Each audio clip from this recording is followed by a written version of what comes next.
Hello, everyone. Welcome to episode 4 of Barbarian Banter. I'm your host, Jonas Kilker. And I'm Dane Miller-Haas, back for a very medieval episode. I am very excited for what we got today. Yeah, so our guest today is a connoisseur of medieval history, culture, and literature, and he has grown a YouTube channel aptly named Medieval Mindset to over 114,000 subscribers by teaching medieval history in a way that is relatable and accessible to all audiences and showing us why learning medieval history is important even today. John, welcome to the show. Great to be here. Thank you for having me. That was an awesome intro. Absolutely, man. It's a pleasure to have you. So funny. I came across your content the first time months ago when my girlfriend's dad, who frequently sends me awesome shit, sent me one of your videos. It was the, I believe it was like why the 2024 is the new Middle Ages. Yeah. And I clicked on your account and I just was like overwhelmed with how many sort of like cultural comparison videos you had. And so I started binging your content. And so when I saw your name pop up on our first episode or whatever, saying like we should collab, I was like, babe, it's the fucking guy. Like, look at this. Yeah, it was crazy to me because like I said, I've been watching you guys on TikTok and Instagram for like a super long time. So when you guys popped up in my YouTube recommendations, like both of my TikTok heroes in one podcast, I was like, let me just toss a comment on here, see what happens. So yeah, very, very happy to be here. That is so funny. I would have never guessed. Like, I was genuinely going to ask you, how did our 100 subscriber, 1,000 view brand new podcast pop up for you? But maybe the algorithm there must be some connection there. Yeah. The algorithm works in mysterious ways, but sometimes it works in favorable ways. This time it did. There you go. Super cool. Well, the first thing I kind of wanted to ask you, because like you seem like you're obviously very well read in everything that you're talking about. Do you have like a history in studying history? Did you go to school or anything? Like, what got you into medieval history? Yeah, so I went to Emory University in Atlanta for undergrad, and I majored in creative writing, but I minored in history, and it kind of kicked off. I took this class about the Middle Ages. It was about the late Roman world into the early Middle Ages. Okay. And this would have been like, I don't know, 12 years ago or something, 10 years ago, but it just like kicked off this obsession. I don't know what it was. It just felt like it was long enough ago that it was still foreign, and then close enough that you could recognize yourself. It's like kind of looking in a slightly distorted mirror in a way that I hadn't always gotten with history before that. And then through the years playing Crusader Kings 3 and Kingdom Come Deliverance and all those games just got me like totally obsessed. And then I think just in a couple years ago in my free time, I kind of started falling down the rabbit hole of like obsessive medieval history, like reading all the big names, kind of going down that. And then it was, I just figured I had to share this with the world. I feel like people don't take medieval history seriously enough, and they're still too Monty Python brained. And I love Monty Python, but it's like people don't take it seriously enough. They're like, this would have been the worst 1,000-year period in history to live. And it's like, let me correct that narrative. Yeah. So all that to say, I'm very much an amateur historian. I do as much research as I can for my videos, but definitely still a work in progress.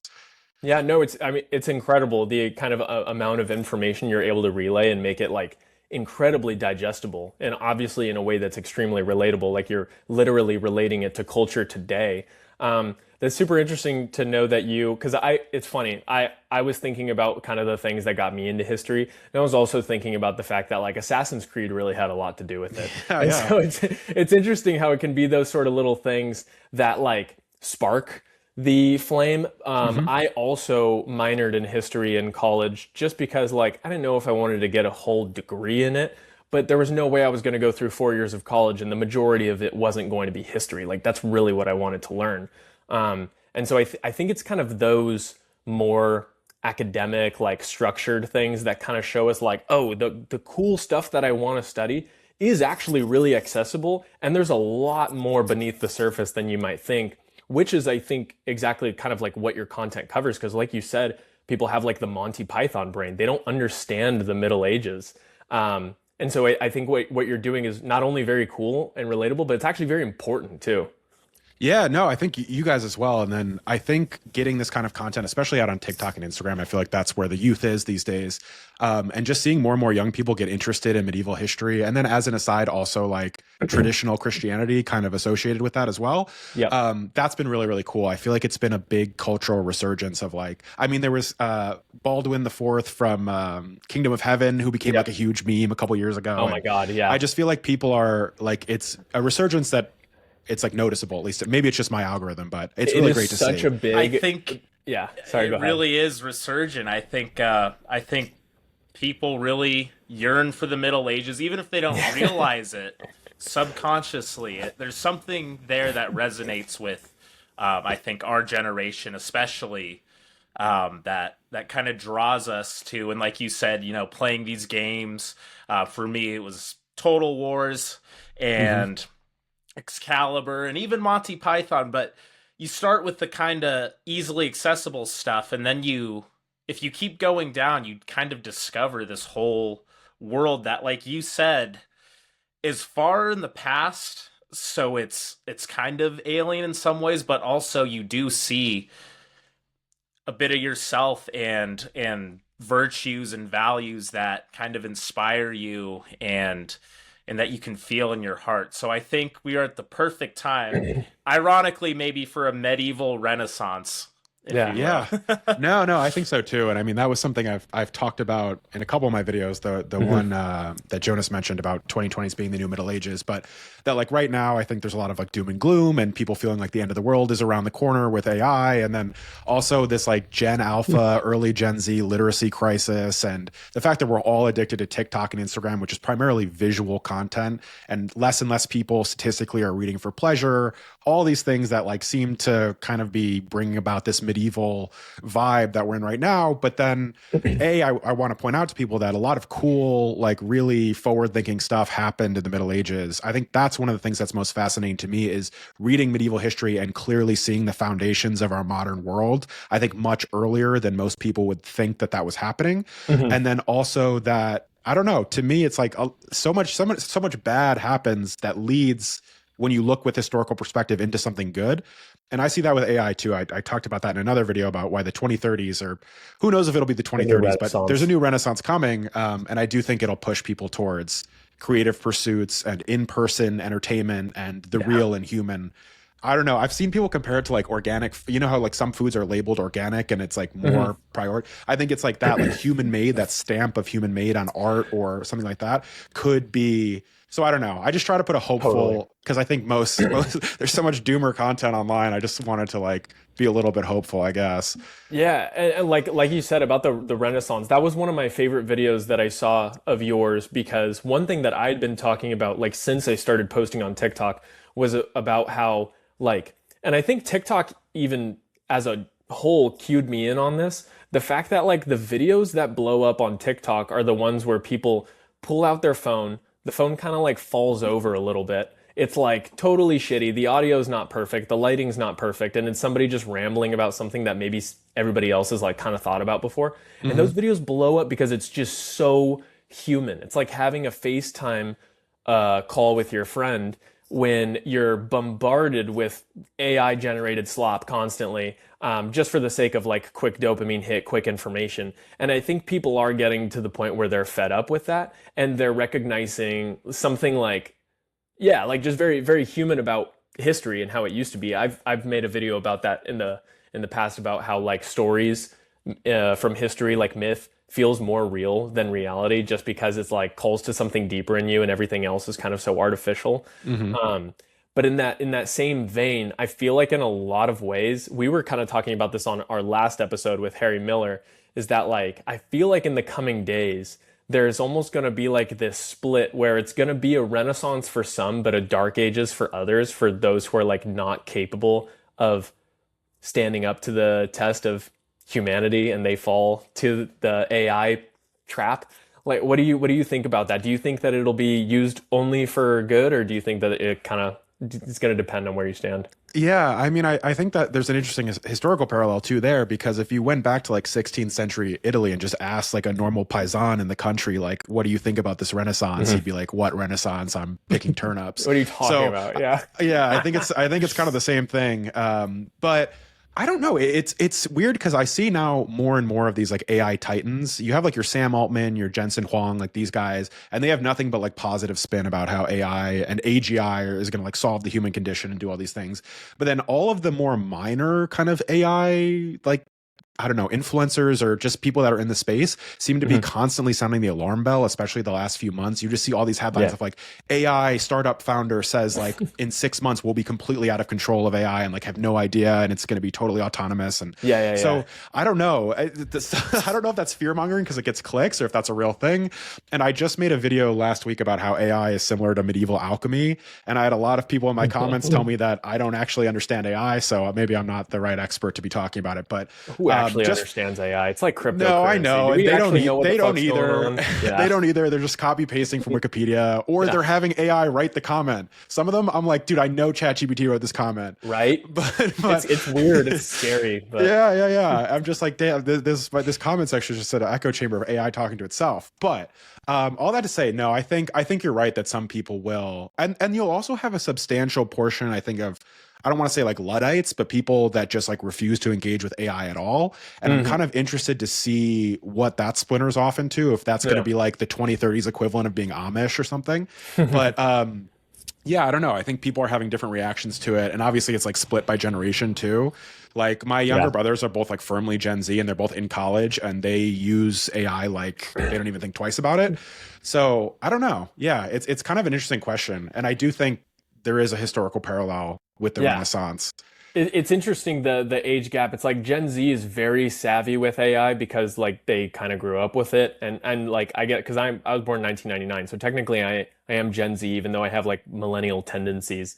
But it's funny that like my mom, who's Gen X, and like her sister, they'll just send me like the most AI video ever, and they'll be like, "Did you see this?" And it's like, yeah, it's fake. Like they have no radar for it. It's unbelievable. And it really does kind of make you think like, how outpaced are we gonna be? Like with like, is Gen Alpha just gonna be like so sharp with this stuff? Or are they too far behind the curve? You know, it's kind of impossible to say, which is why it makes sense that like you said the 2020s is the Middle Ages, and then the 2030s, like literally just 10 years later, it's going to be the Renaissance, because time is just moving that much faster now.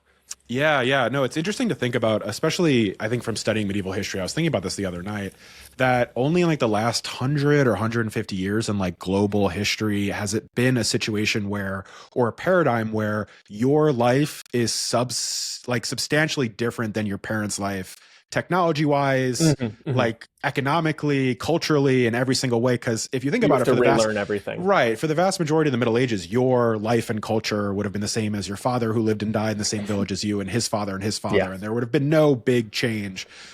So I think that's something that the human mind maybe isn't like properly equipped to handle. And I think sometimes that's really difficult. I get the same thing where older people in my life, I won't say who, will send me a clip of like Trump dunking a basketball. And I'm like, come on, how are we going for this? But no, it's definitely generational divide. And then this was something I was thinking about or seeing more of when I was researching that Renaissance video, but I'm not sure. It seems to be younger Gen Z. It could also be like elder Gen Alpha, but it seems to be a trend of like being chronically offline, is the new cool. Like it's sexy to be chronically offline. Analog hours. Yeah. If you're like 20 and you meet somebody that has a flip phone that's your age, like that's apparently like very cool. That's and so very, aura. I know, it's like your aura is off the charts. Yeah. You're mogging everybody. You're technology mogging or anti-tech mogging. Yeah. But I guess it's a new way to like gesture max. And well, that's actually, I would like to get into that too, because I feel like that idea of authenticity ties hand in hand with the idea of I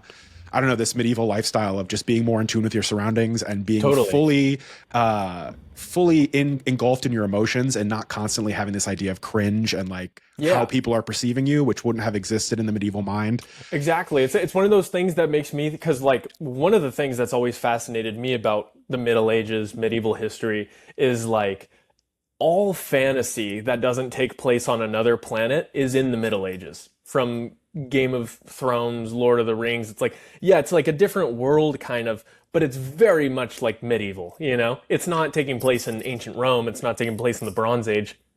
It's in the Middle Ages, and I think it's because it kind of catches that balance of, like you said earlier, just enough familiarity, but we also generally, unless you're a student of the craft like yourself, you have no idea what the fuck is going on.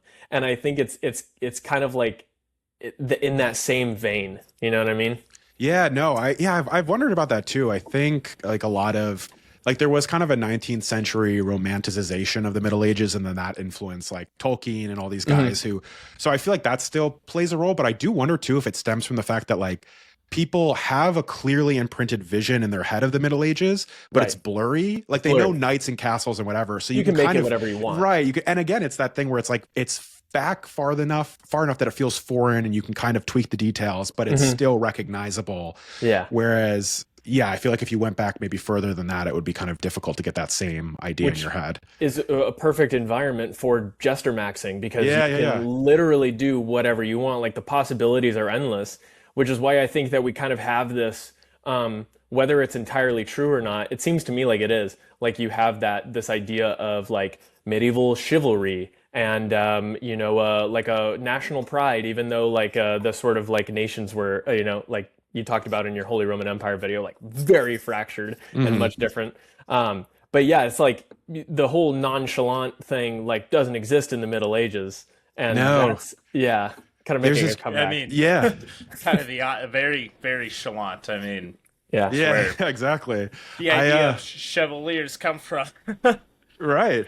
Yeah. No, I love to see the jester maxing. I love to see the lack of caring about how you're perceived. I obviously feel like smartphones and social media have contributed to that, especially with like younger kids. But it's really interesting. There's this book called it was written like 100 years ago, but it's my favorite book about medieval history. It's the scholarship's a little outdated, but it's very much worth a read. It's called The Waning of the Middle Ages, or sometimes the English translation is The Autumn of the Middle Ages. It's by this Dutch author named Johan Huizinga or Huizinga. Different Dutch people tell me it's pronounced differently, but it's Huizinga. And the very first chapter is possibly the best chapter about medieval anything that I've ever read. It's called The Violent Tenor of Life. And basically he paints this kind of impressionistic picture of the medieval mind, like how in the late Middle Ages, the world, God, culture, all of these things were perceived. And he speaks to a sort of childish, what we would perceive in the modern day as almost like a childish like slavery to your emotions, but but with less of whimsy. Like a whimsy. Yeah, exactly. Like there are all these descriptions of religious processions where these processions will go on for 3 days, walking around the city barefoot. People are crying and throwing themselves at the feet of these giant crucifixes. And it's just like this insane level. I mean, even late medieval French chivalry, where you have these knights doing crazy things for this beloved woman that's actually married, and they know they'll never like have the love affair. But to us, that would seem cringe. Like it would seem really, really weird. Yeah, it would seem, bizarre. But in the medieval imagination, like that, I don't know. I think that idea there was almost less self-awareness and less ego, to the point where, I don't know, it's just a completely different world. He calls it a world of violent contrasts, where the difference between extreme happiness and extreme sadness and extreme anger, like people are kind of oscillating back and forth. And there's another book called A Distant Mirror by Barbara Tuchman. And again, that one was written in the 70s. Scholarship's a little outdated, but also recommend that one. And she talks about the reason for this is that most famous people in the Middle Ages, most of the writers, most of the major figures were actually really young. They were like teenagers and in their early 20s, and they're like commanding kingdoms. So you read these historical accounts and you're like, why is Henry V like doing this? It seems so ridiculous.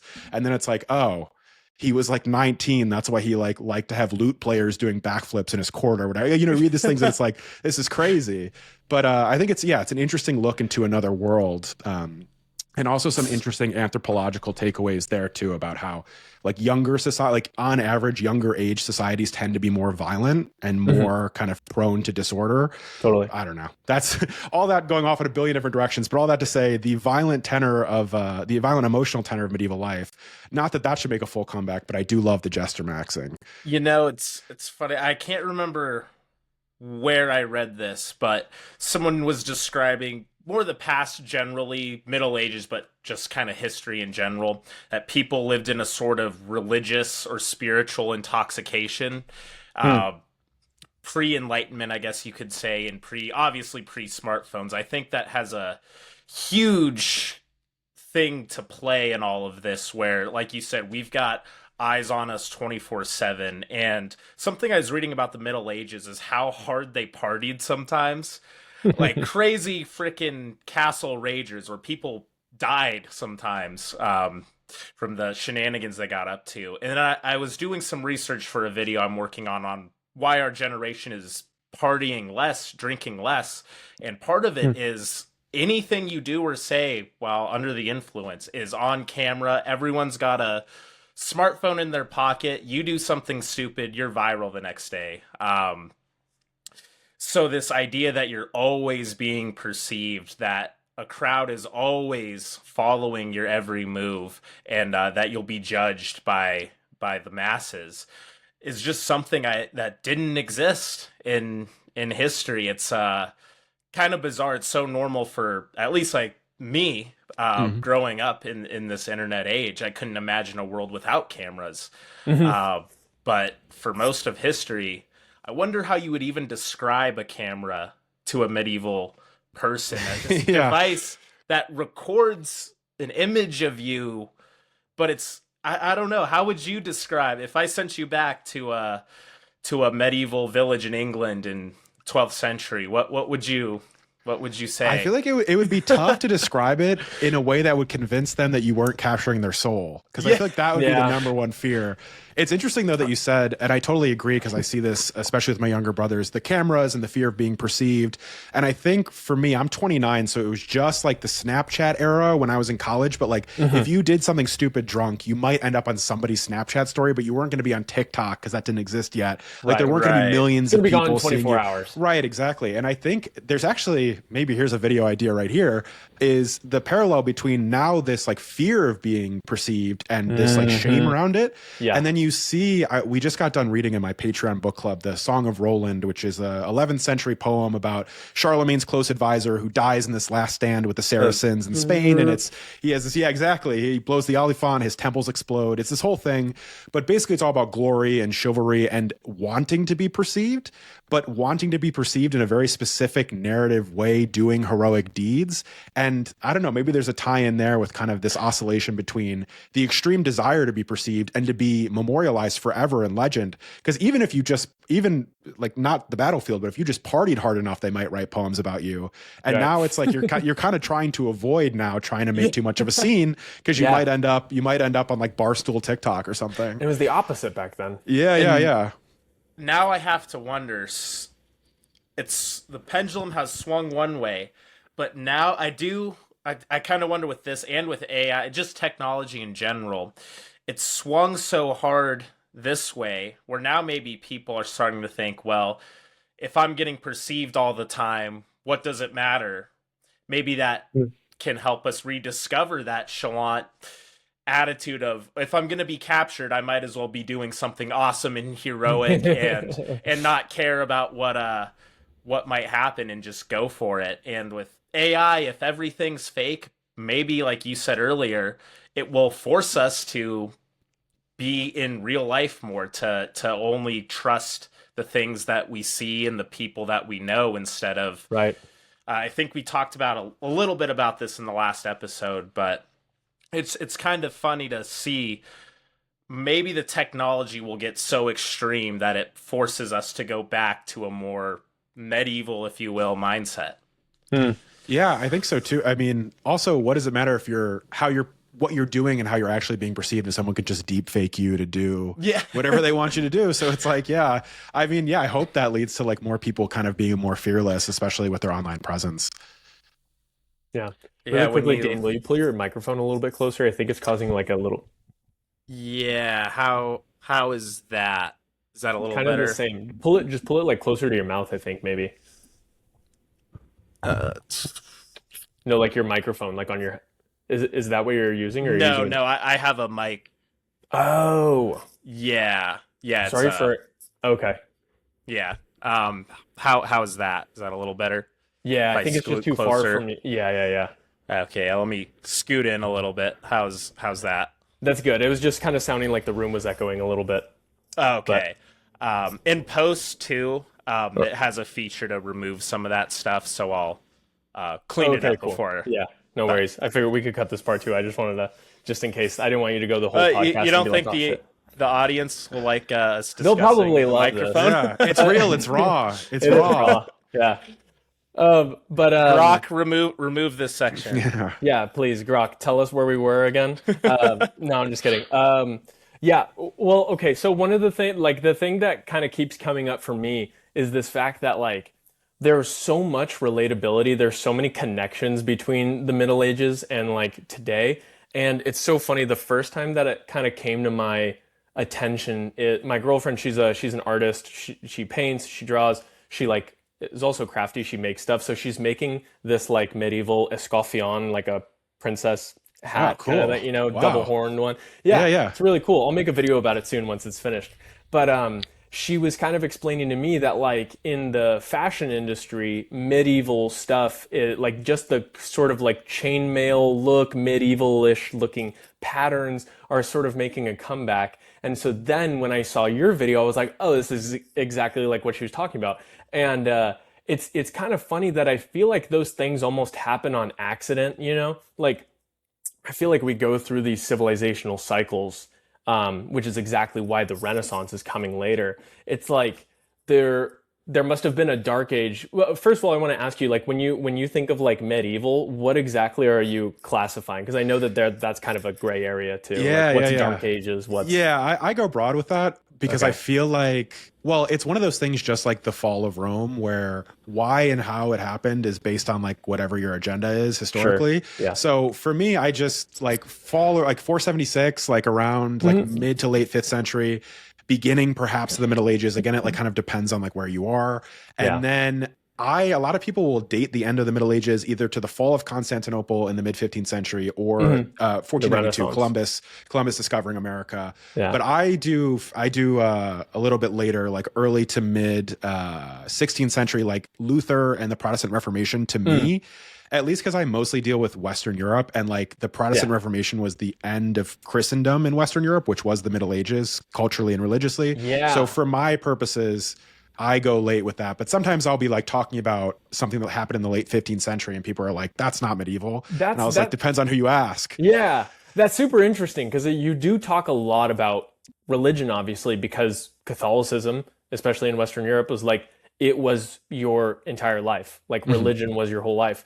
The church played such a huge role. And now today we have this like vehement separation between church and state. Like we live in a very secular society, especially in the West. So what do you think is like, if the collapse of the church was the thing that ended the Middle Ages, what is this collapse going to be today that ends these new Middle Ages? Oh man, what a great question. I had a section on this in my latest video, the Holy Roman Empire one, but I ended up editing it out because I just felt like, I was gonna say I just watched it, and I might do a separate video on it. I don't know. I also just didn't feel like I worded it properly. Sometimes in post, I'm like figuring it out. But yeah, I just shot a whole video that I'm gonna literally throw the entire thing away. So. Yeah. But I've done that too. Yeah, there have been videos that I spent like 2 weeks on it. It just ends up in the trash. But maybe it just goes to the Patreon people. Yeah. This one's that's sections for the Patreon. But basically, I talked about how at least in the 20th, and I would say especially in the 21st century, and I have obviously a very America-centric view of all this, that your political identity became similar to religious identity in the Middle Ages, and the kind of political like fervor and how that's tied into our culture and our whole view of reality, and red states and blue states, and how you can be in two different places in this country that neighbor each other.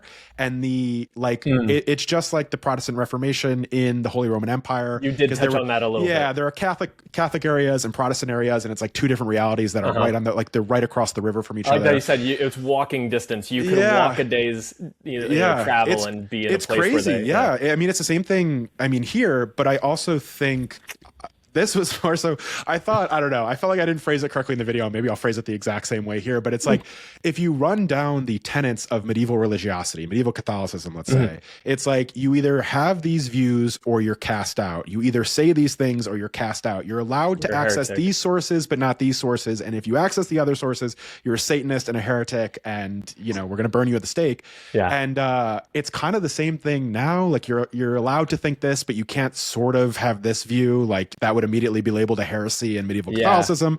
And then it's the same thing now. There are some, it's interesting reading about some of the heresies in medieval Catholicism, because it's like, this sounds like the spirit descending from the Father and the Son, and yeah, not yeah. It's just like the this. Father. This sounds so similar, but it's enough to get you like targeted. And it's the same thing now. Yeah. I see a lot with political thought, and I just feel like that's reaching such a fever pitch that and the hypocrisy, I think, of especially the top level people who are kind of involved, even just the top level influencers in the political sphere, is being more and more highlighted. And I feel like there's a collapse of that coming. And I do wonder if this whole Gen Z religious revival is like then the natural oscillation to like come back and replace that. I don't really know. Again, sometimes I also can't tell. Is it my algorithm, or is this revival really happening? Right. It's hard to tell. Yeah. So I don't know. Are you just stuck in an echo chamber, or are you actually get it? Because I am not really like big into politics. Like obviously it pops up on my algorithm like it does everybody else. But it's so funny. Like people will. Like, I just found out what a groiper was like 6 months ago. I just like finally, like somebody said it enough and I was like, can somebody tell me what the fuck this word means? Like, I have no idea. And they're like, oh, it's a person who likes Nick Fuentes. And I'm like, who? And then, and then you have to like, you know what I mean? But then like, if you do exist in those spaces, like maybe that's just evidence of me not being a religious person in the modern sense. Even though I'm religious in the traditional sense, but like, you know, it's so funny seeing these like, oh, did you hear there's a new war on the right between this person and this person? It's like, I thought they were the fucking same person. What are you talking about? They all disagree with each other. And you're right. It is like, it's as big as the church, where it's like you were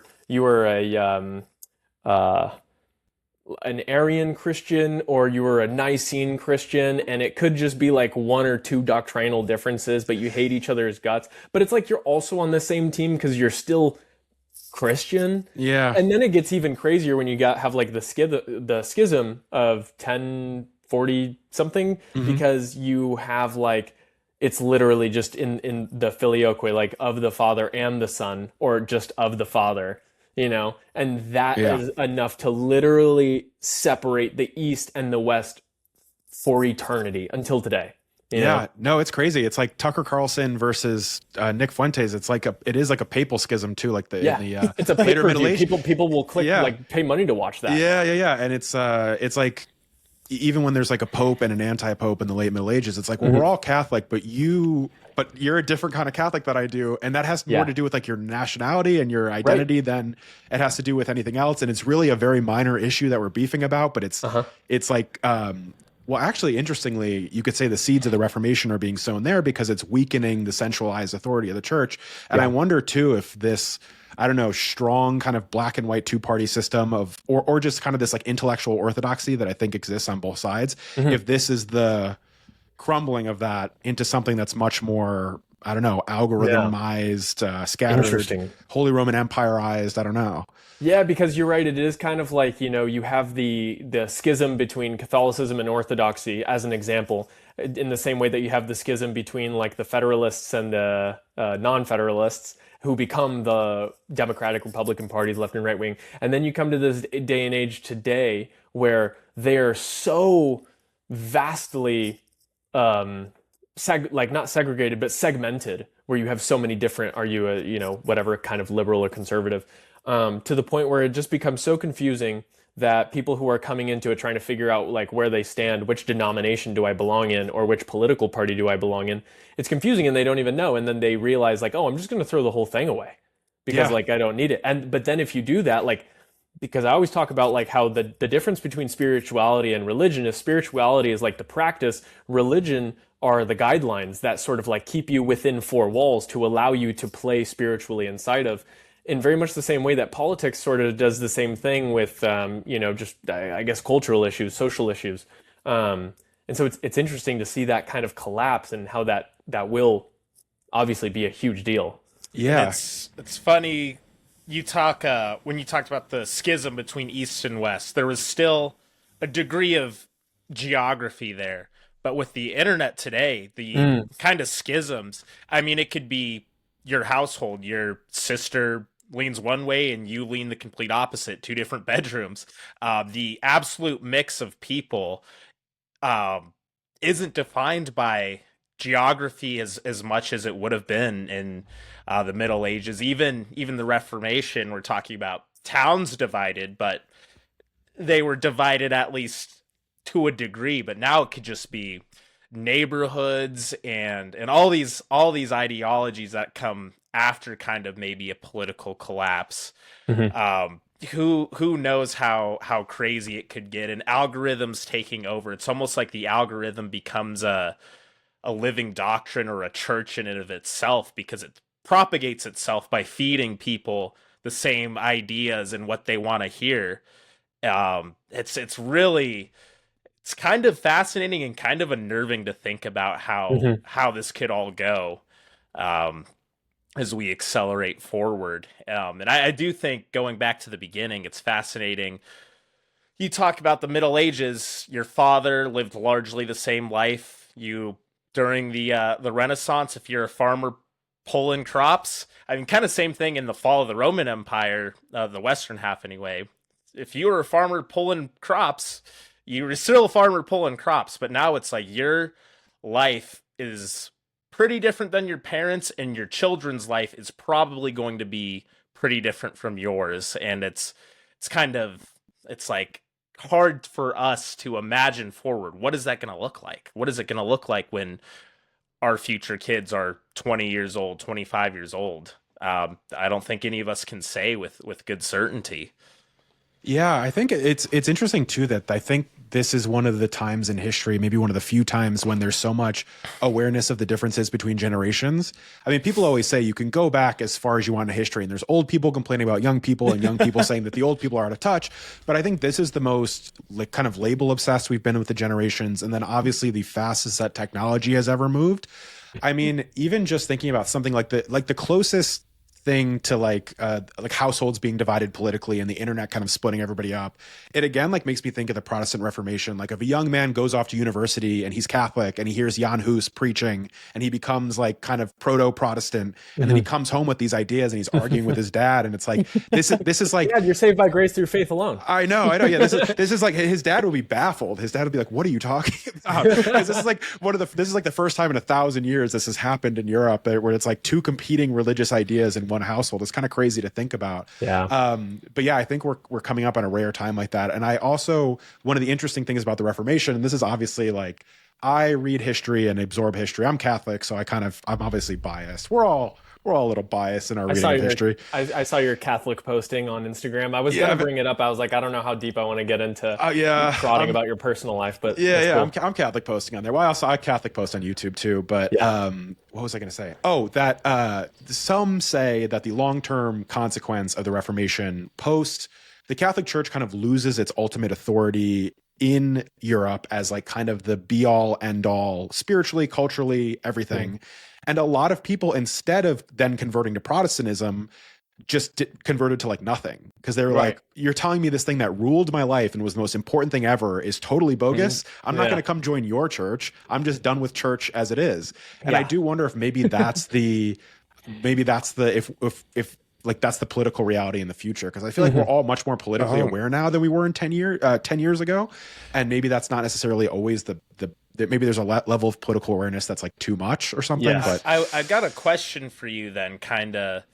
A while back, I was doing a video on how some of the tropes of the Middle Ages actually apply more to the early modern period. And one of it I was reading about was, with this kind of reduction in the authority of the Catholic Church, a lot of sort of fringe spiritual ideas, folklore, occult practices, if you will, started cropping back up again.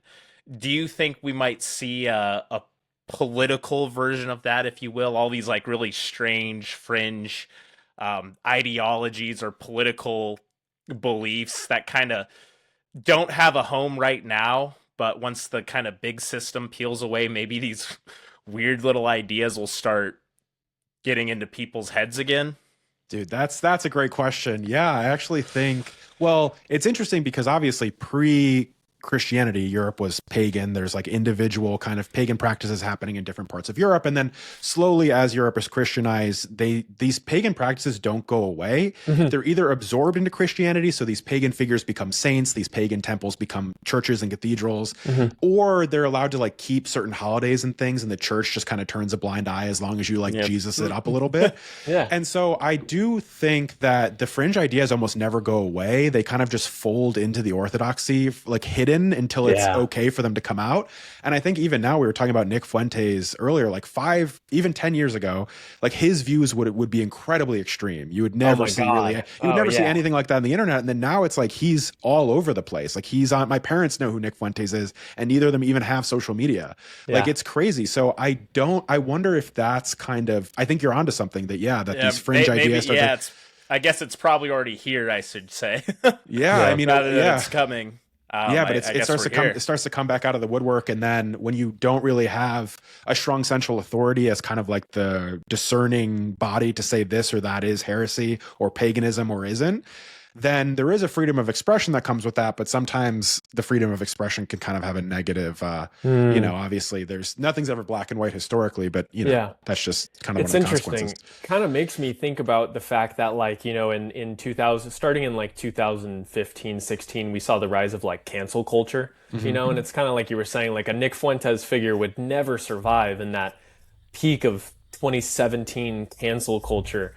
But now he can. And I think it's because we went through that period and we just became so sick of like not being able to like say things that we wanted to put somebody like Trump in office who will speak his mind, say whatever he wants. Somebody like Elon buys X, says whatever he wants. And then somebody like Nick Fuentes comes in and takes over the live streaming world and says whatever he wants. And it's almost getting to the point where we're like, we became so fed up with cancel culture that we went in this direction, and it's also growing so fast that we're also almost getting fed up with it again, and we're going to revert to like something else too.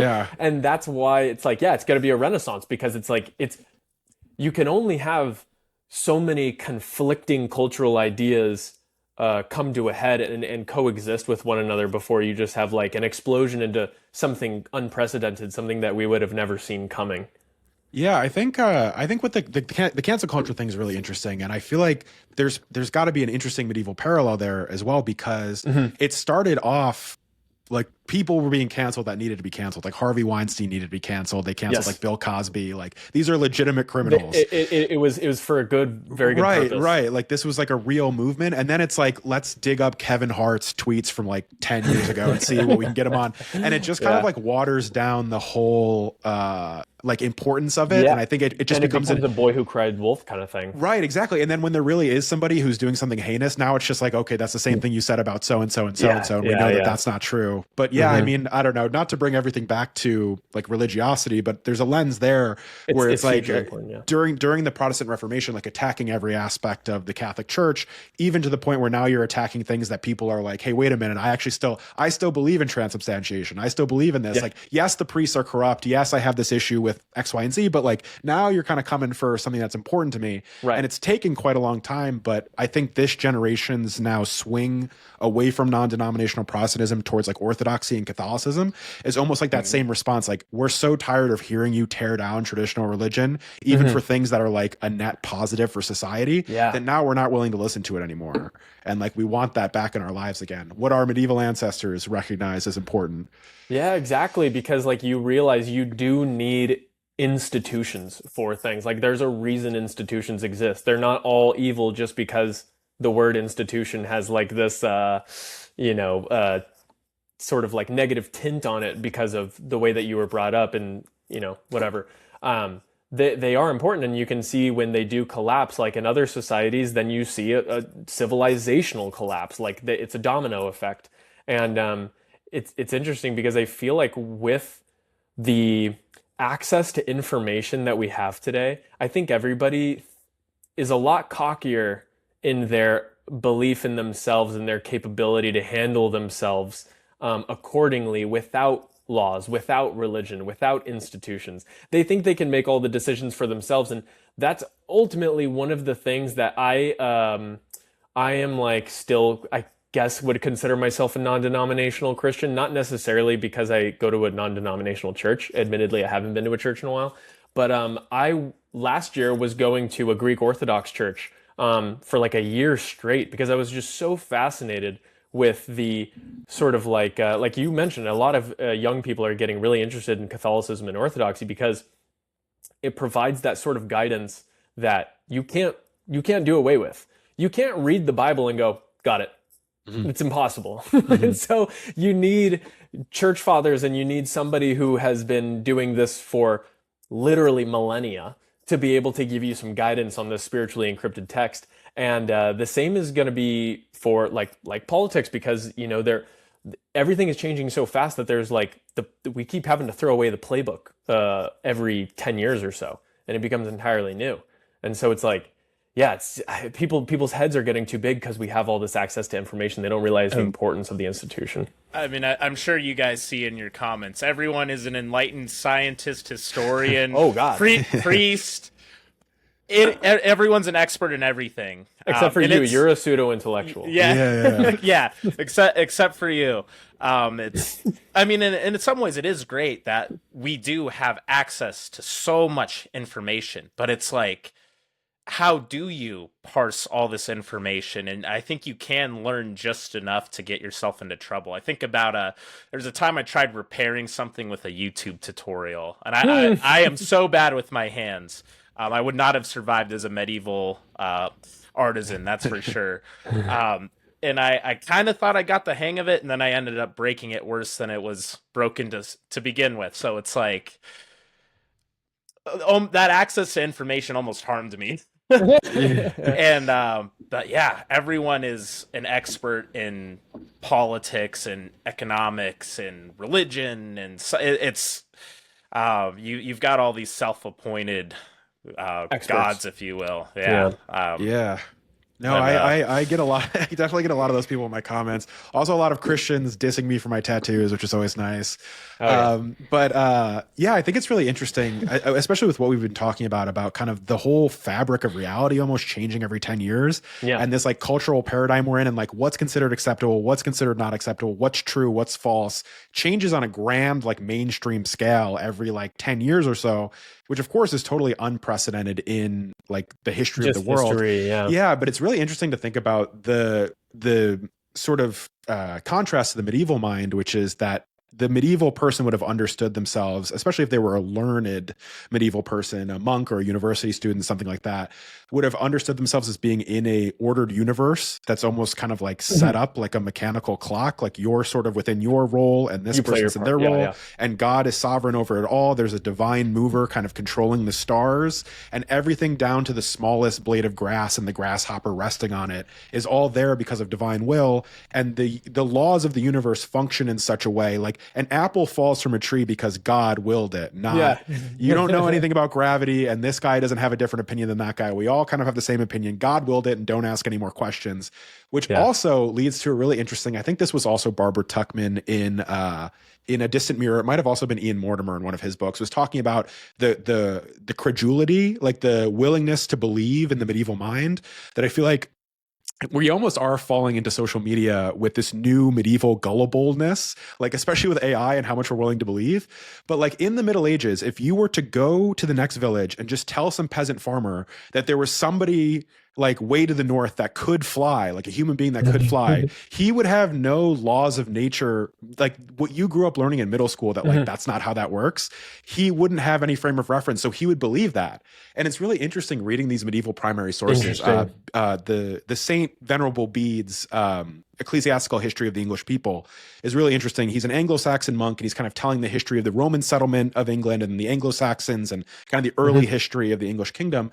And he records literal history, like events that really happened and there's archaeological records for, alongside like the most insane miracles you've ever heard. And they're both listed as like total, like he is recording these as total facts, and this happened just as surely as that happened. Yeah. And I think you can correct me if I'm wrong, but wasn't he the monk who wrote about the Chronicles of Saint Valentine and how he was like beheaded, but he was able to talk for a while after he was Yeah, beheaded, yeah, that yeah. kind of thing. I think a Yeah. lot. Yeah, I think he also wrote about my French pronunciation is really bad. It's spelled Saint Denis, but I think they pronounce it Saint Denis or something. Denis, yeah. Yeah, but how he carried his own head, and like that's all tied. There's a lot of headless martyrs in medieval history. Well, we can do all things through Christ who gives us strength. So Right, exactly. Yeah, yeah. We've all got the Philippians 4:3 tattoo, so we can all speak to it. But no, it's interesting. That just reminded me, John Jones. I don't know if you know him, the UFC fighter. He's has got the Philippians 4:13. Yeah, that's why that came to mind. I don't have it. Me But yeah, all that to say that this idea that we can't really even agree on what's real anymore, or this paradigm where reality is constantly shifting. Oh yeah. And there's AI like psychosis now being thrown into it, but I think it's just an algorithmic product too, where reality is being so fragmented, and I think that's something that the medieval mind couldn't really conceive of. You know, so you say the sorry, can you say that word? Credulity? I think that is. I don't know why I struggle with that word, credulity, but there's almost now like an anti-credulity with AI where I get accusations every now and again, and it's like, you use ChatGPT to write this. And it's like, I did not sit at the computer for 2.5 hours thinking ideas and writing a bunch of scripts for you to say it was gosh dang ChatGPT. Yeah. With all the horrible but tropes it uses too. It's so I mean, they know AI is out there, but they can't really parse what is and isn't. So some of them take the view of, well, everything has to be AI, and not trusting anything that they see. And I think Especially that's kind of an they interesting. use it so much. Yeah, it's like an anti-phenomenon, right? Like you said, the medieval guy, you could go tell him someone in the North flew, and he'd be like, "Oh yeah, I could buy that." Now you'll show someone a picture that you took, and they'll be like, "Oh, you used AI to make that, didn't you?" And it's like Yeah. they do. Yeah, Exactly. it sucks for anybody showing pictures of them meeting a celebrity. Now everybody's just like, that's just AI. So I also get people in my crazy. comments accusing me of ChatGPT, and then I've also gotten people accusing me myself of being an AI creation. Oh, me too. Me too. So I don't know how to prove. I don't know how deep this rabbit hole goes. Hey, if I was an AI creation, I'd make myself a little bit more handsome, don't you think? I give myself hair. I can already imagine. You guys are hair mogging me so hard right now. I can already imagine the comments in this video. But whatever, let's move on. You're DHT max, bro. That's fucking. Yeah, that's right. what's That's up. right. My natural Yes. test runs too high. Yeah, dude, you're DHT mogging us. Yeah. Oh man. But yeah, I think there's also, I mean, I touched on it a little bit in one of my videos. I think it might have been the 2020s Middle Ages one, about how the printing press was sort of a similar thing as AI, where it's like now anybody can print anything. And there's this idea in the medieval mind, which is still kind of what's around in 1480 when Gutenberg creates the printing press and this all starts, that if it's written word, because they're more familiar with the Bible, it's divine. Like the written word is taken very, very seriously. Most people still can't read. Most people still can't read. So it's like, if you're seeing it and it's written down, that's true. And now like literacy is starting to increase. It's kind of trickling down from the nobility and the universities, like more to the common people, especially with the spread of the printing press. And there is sort of like a movement of now don't trust anything that's written, because everybody has a printing press and they're all going to mislead you. And it's also was a sort of classist movement as well, because books were a prized possession that had to be, copied by hand for like the nobility, and it would be extremely expensive to do. And especially books of the hours, which are like a Catholic devotional, were very, very popular status symbols for late medieval nobility, copied usually by monks, hand drawn, beautiful, like priceless. On and the then now calfskin of 6 different calves. Yes. And now all of a sudden it's anybody can kind of, I mean, they're shittier versions, but anybody can kind of have their own books of the hours. And that's really pissing off the people who, so I don't know. I feel like up until recently, like maybe that's tying into it too. Like if you saw it on social media, it was like, that happened. That really happened. Yeah. Like, Yeah. And no, then now it's exactly. like, I don't believe anything I see. Yeah, well, see, that's what I think our parents are getting stuck in. Like Gen Xers and Boomers, they see stuff and they're just like, "Have you fucking seen this?" And it's like, "Yeah, it's not true." And they're like, "What?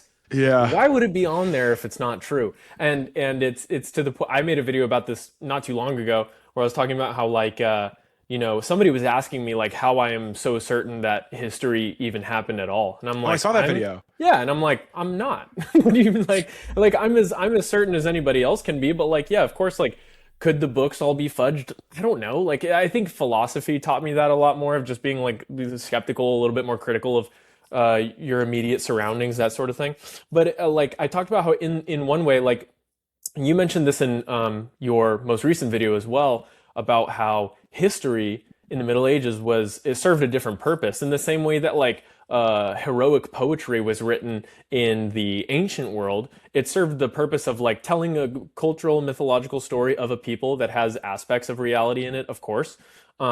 But it's ultimately to serve a purpose to like enlighten and inspire the ancient soul to go on and actually like put a spear through a guy in battle. Whereas like in the medieval world, it's to inspire you and enlighten you to serve God in a higher purpose and make something of your life.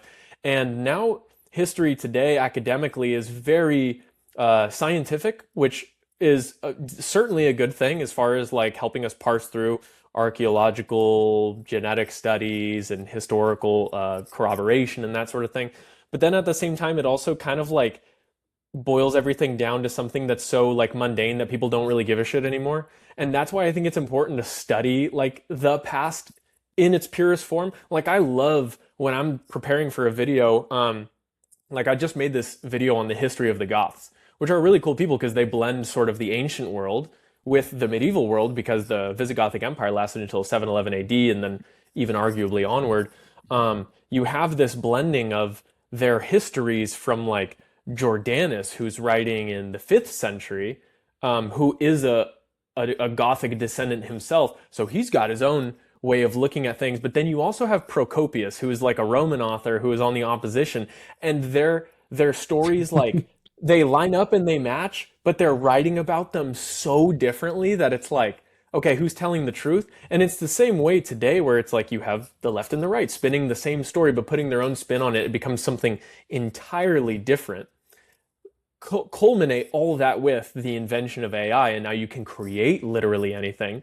So it's like the actual like basis for evidence existed for such a short period of time. Like you have the invention of photography in the late 1800s, and now it's like if it's not photographed or videoed, like it didn't happen because you could just be making it up with words. But now you can be making it up with AI too. How do you believe anything that doesn't happen in front of your eyes? Yeah, it's a really interesting point. Especially I said in a video, a couple videos ago, I was talking about actually cancel culture in the video. And I'm like, this next segment where I'm talking about cancel culture isn't meant to be political, because I have had a thing in the past where people like clip my videos and then try to make me support one agenda or another based on the, so I felt like I had to say that. Me and Dane are very familiar with that. Yeah. But then a lot of people commented like, dude, history, like you shouldn't say that in your videos because history is inherently political. Like you can't really escape that aspect of history. And it's true that maybe life is just in general. Yeah. It's true what you're saying, that different views of history are kind of used by both sides of the political spectrum and different understandings of history. I think on the right, it's like, even looking at American history, it's like a glorification of American history and sort of like an airbrushing of American history. And then on the left, it's like an obsession with all the negative aspects of American history and like tearing down the founding fathers. And like neither of them are really correct, but they're both serving a different mythology. It's interesting too. Yeah. The medieval kind of, answer to that, which is that also, I mean, you were talking about the Goths, the Franks too.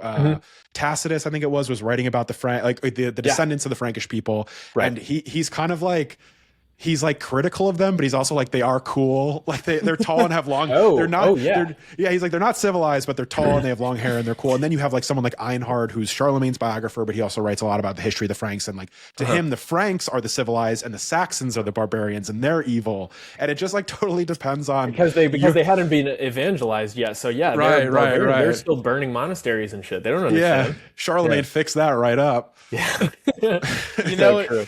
It's funny talking about history because whenever I talk about like a historical battle or something, I love history. I love all the peoples involved. And yeah, there's people I'm more partial to, but I just love history.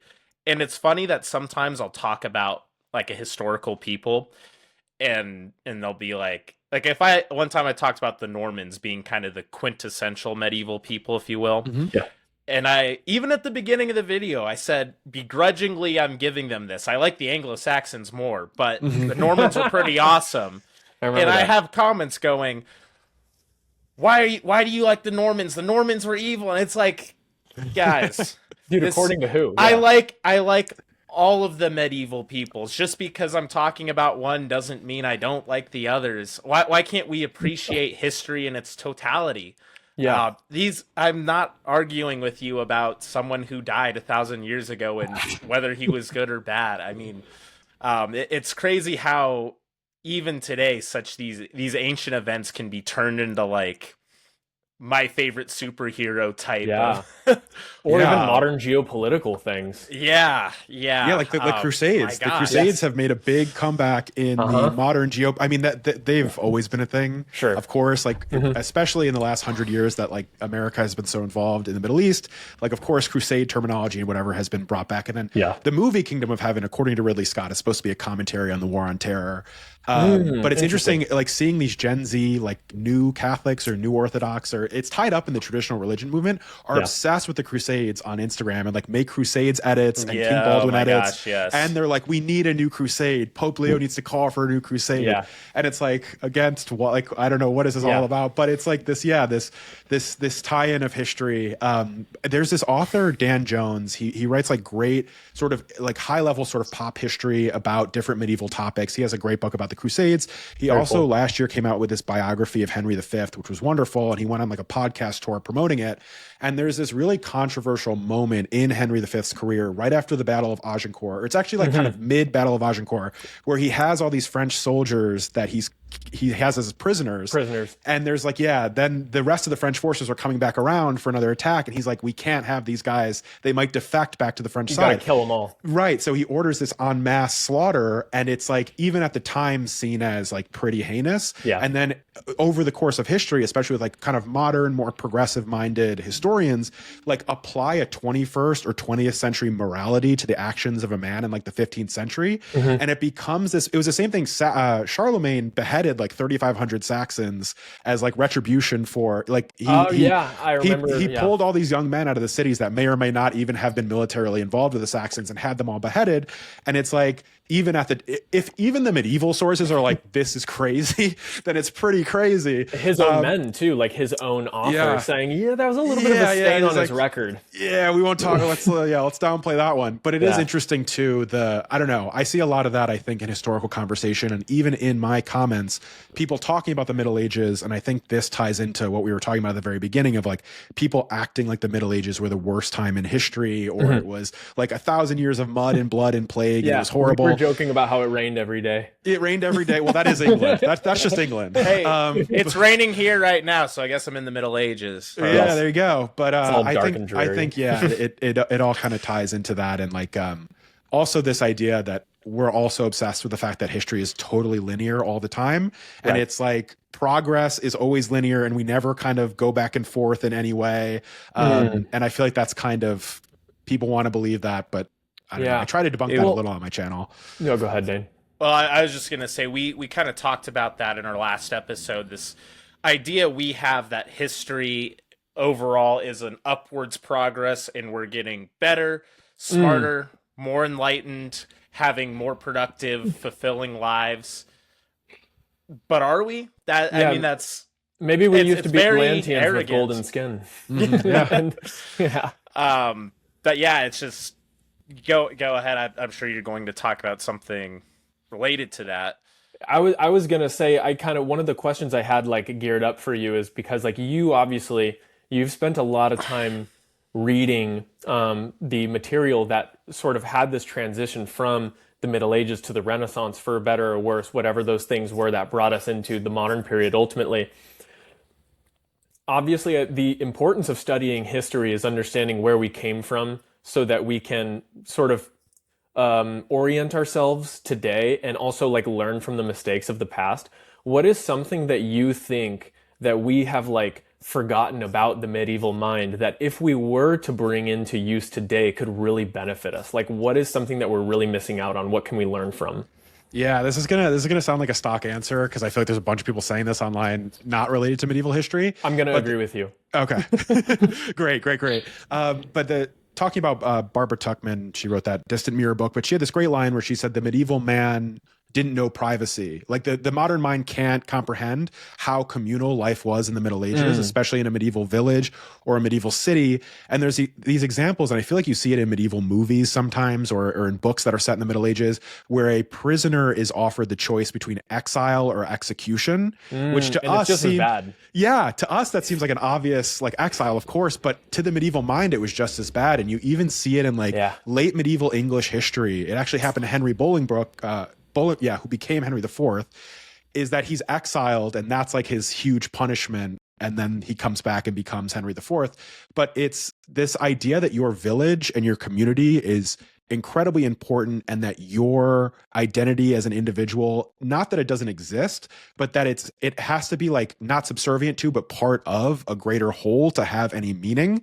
Like your personhood has to exist in relation to the group, the tribe. Yeah. Otherwise you're kind of like floating free. And I always do wonder if like I know I'm not the first to say this, but like the large scale kind of mental health problems and the isolation and all of that of the modern world. The loneliness epidemic is kind of like a downstream effect of the fact that like obviously human beings were never meant to live like this, but like medieval people quite literally lived on top of each other. Like you would try to be as close as you possibly could in your living quarters, especially if you're a peasant and you're all kind of working the same plot of land. Like you would have like 12 people sleeping in a single bed. Everything's done together. It does make you wonder, how did they have so many children if there was so little privacy? You have to wonder if kids were seeing some crazy stuff in their parents' bed. I think you might have even been the one who touched on this, but I remember learning that like in the medieval world, sex was not as taboo as it is today, where like if you were seen having sex by your family, it was not really that strange, because like you said, you're living in tight quarters with one another.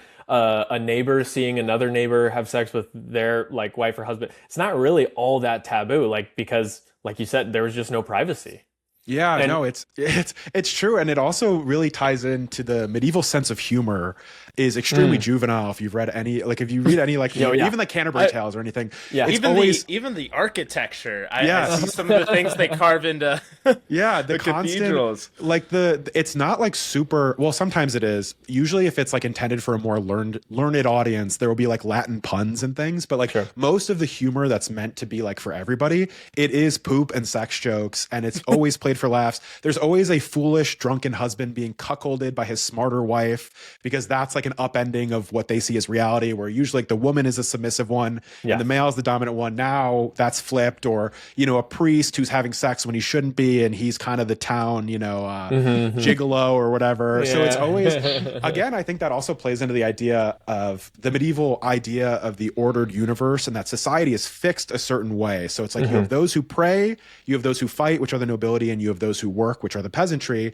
And if you were to like, those are such ingrained concepts that if you were to flip them in a humorous way, like that's an automatic punchline right there. And then if you add some poop and sex, like that really, but yeah, you have to wonder, I mean, also up until at least the high Middle Ages in most of like Catholic Europe, the idea of like the sacrament of marriage wasn't really as much of a thing in like rural village life, simply because it wasn't seen as a priority by the church. In a lot of cases, there just weren't enough priests to be like monitoring all of that. So people were kind of the marriages. Were kind of left to their own devices. So you can imagine like very young marriages, a lot of exposure to sex early on.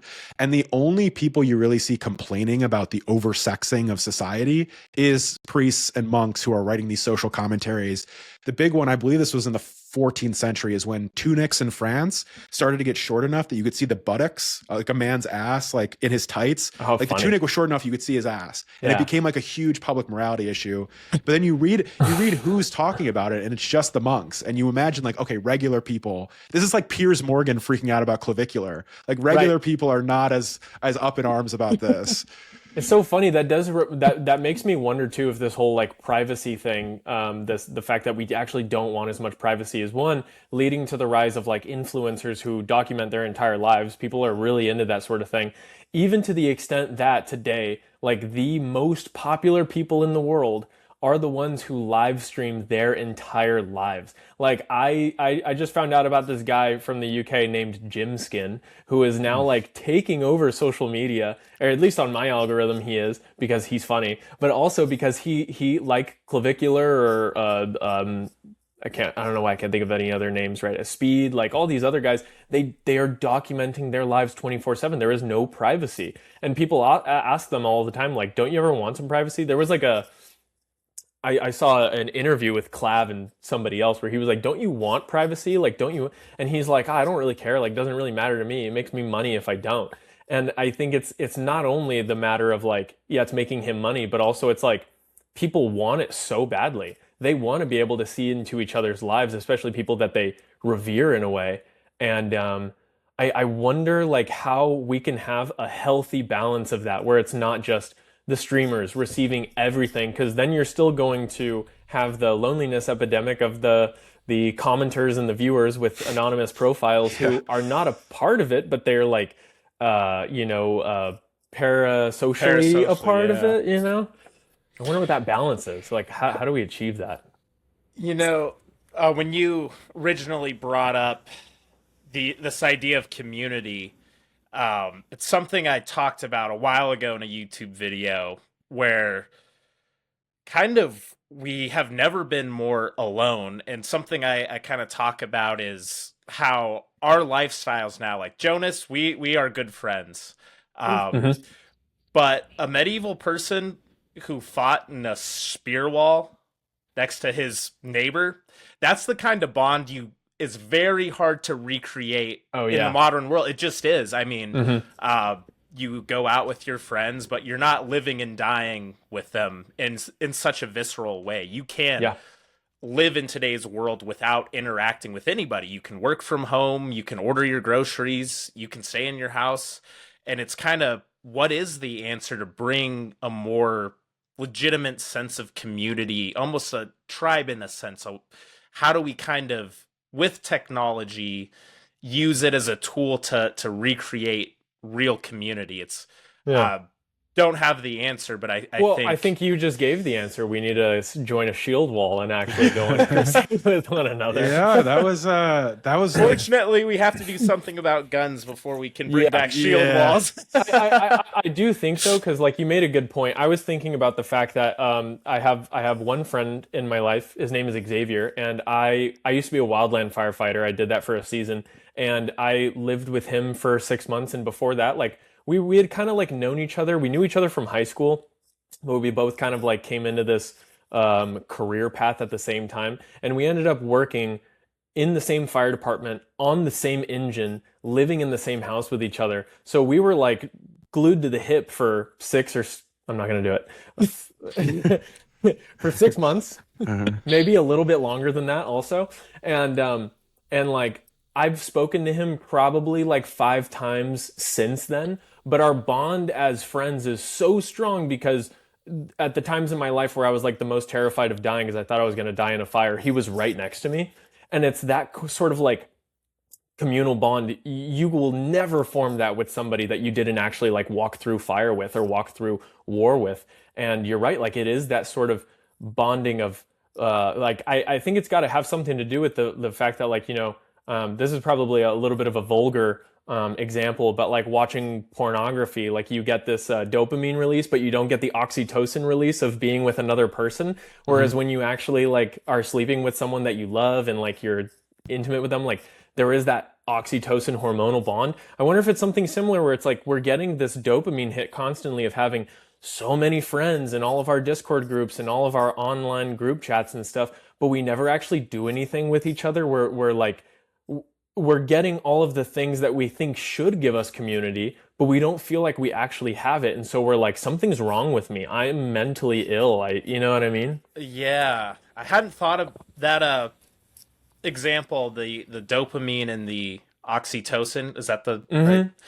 I never thought about it like that, where we're getting something, but we're not getting all of it. And it creates this kind of sense of uncanny, something's not right, but it's hard to put in words what, because the average, I think this kind of loops into why history is so important. The average person doesn't have a mindset for that. They can't put into words why they feel lonely or why their relationships aren't as satisfying as they would expect. And looking at history, maybe the answer's in there.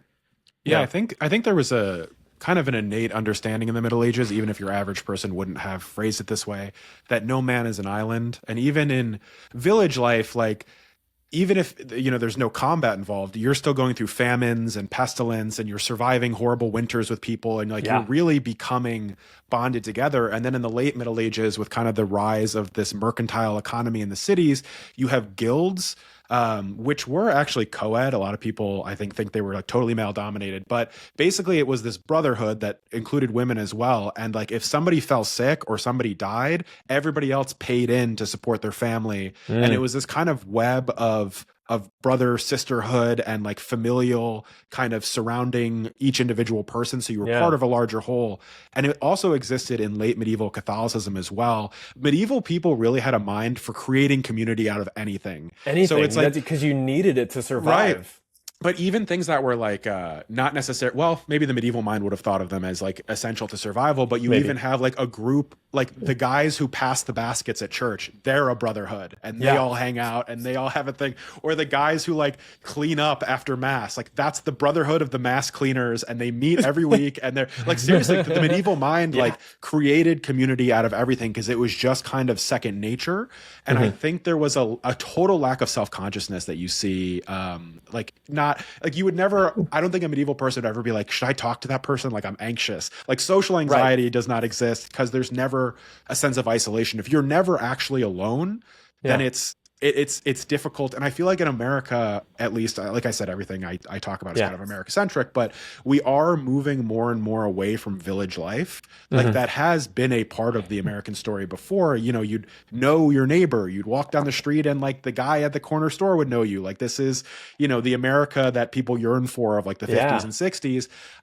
And whether or not that's completely true is another argument. But the fact that like more and more it feels like it's being incentivized for us to move away from that.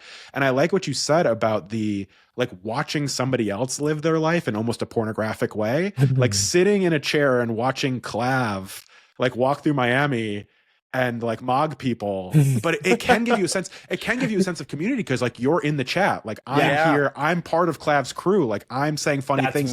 He just read my thing off on screen, like that's it. And I think the most successful influencers, streamers, whoever, are the ones who are able to like cultivate this like cult fan base and create a sense of community, because in a way we all still crave it. But Dane, I think you're right about the historical kind of consciousness of knowing like why we crave it and what it's actually replacing, which is something that's like something that will always make you feel more fulfilled than whatever's happening on Discord. Interesting. I honestly didn't know that that's where you were going to go with your answer of what would solve the crisis, but I think you're spot on. I think that is what, because I mean, like, I thought that originally, I was thinking the answer might be something like the reintroduction of like the religious institution, or just this like something that we can all sort of like agree upon, like a shared morality or something. But you're right, it goes even deeper than that, because it's not just about a shared morality, because you go online and you can argue about these things to no end. But if you actually show up and you're in church sitting next to a person, like that's completely different, because you're actually bonding over the thing that's in real life right in front of you. It's also it's a in the medieval mind, at least, it's a survival mechanism as well. This kind of like what is the word, like homogenous thinking among like a group of people in a specific village, which is that like this is the reason why heretics or even just like groups of outsiders are seen as such an existential threat to the medieval mind, and why we read that with our modern morality and we're like, wow, look at these racist, xenophobic people. But the thing is, like, when you're banding together for survival and in a world where heaven and hell are as real as the material world, I don't think in the modern mind we can like comprehend the religiosity of the medieval mind. But these are people who like, they know that heaven and everything else that goes along with Catholic religion is real, like they know the sky is blue, and there's no, you don't really see a whole lot of questioning of that. And if you have somebody in the village who's like, that guy hasn't gone to confession in 5 years, it's like, what is he hiding? And like, we need to rely on him for the harvest, and he's not a trustworthy person. Exactly. So it's like this type of thing matters. And I'm not saying we need to go back to that. I think there's a lot to be gained from not having homogenous thought and from having outside perspectives. But I think like it's a renaissance. Yeah, exactly. I think that's the only way progress can happen. But I also do think it's important to recognize that there are certain things, like there has to be a bedrock of agreement before we can shoot off in a million different directions. Wow, fascinating. Yeah, that shared paradigm that binds us all together. I think that's a great observation. And it's easy for us to say, oh, these backwards people wanted to stay in their little villages and look at how antiquated they are. But Yeah. we have to understand why they did it and what role it played. So I think you're 100% right. And I really like the idea both of you kind of touched on of this like pornographic reality where it's not just sexual pornography, but it's like, yeah, you're watching Clav at the club talk to girls and Yeah. all this stuff. And it's like, you're in your room, not talking to anybody. You're typing in the chat.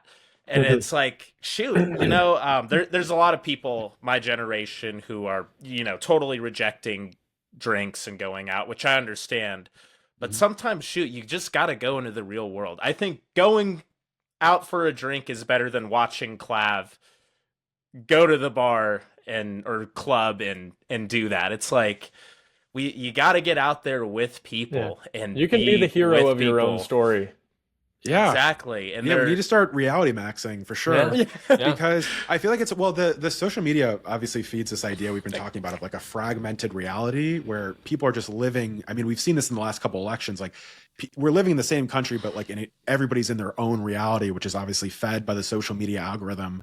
And a lot of people ask, how can we ever come back from this level of division? And I'm just talking about America, but it's like, I think the only way is for us to have experiences together again. Because the reason that this division didn't exist 40 or 50 years ago is because like we all got up and went to similar jobs and like had the same things. Yeah, it's like we all kind of knew, there were nuances, there were Democrats and Republicans, but we all kind of like knew what was going on. And now it's like there was some shared...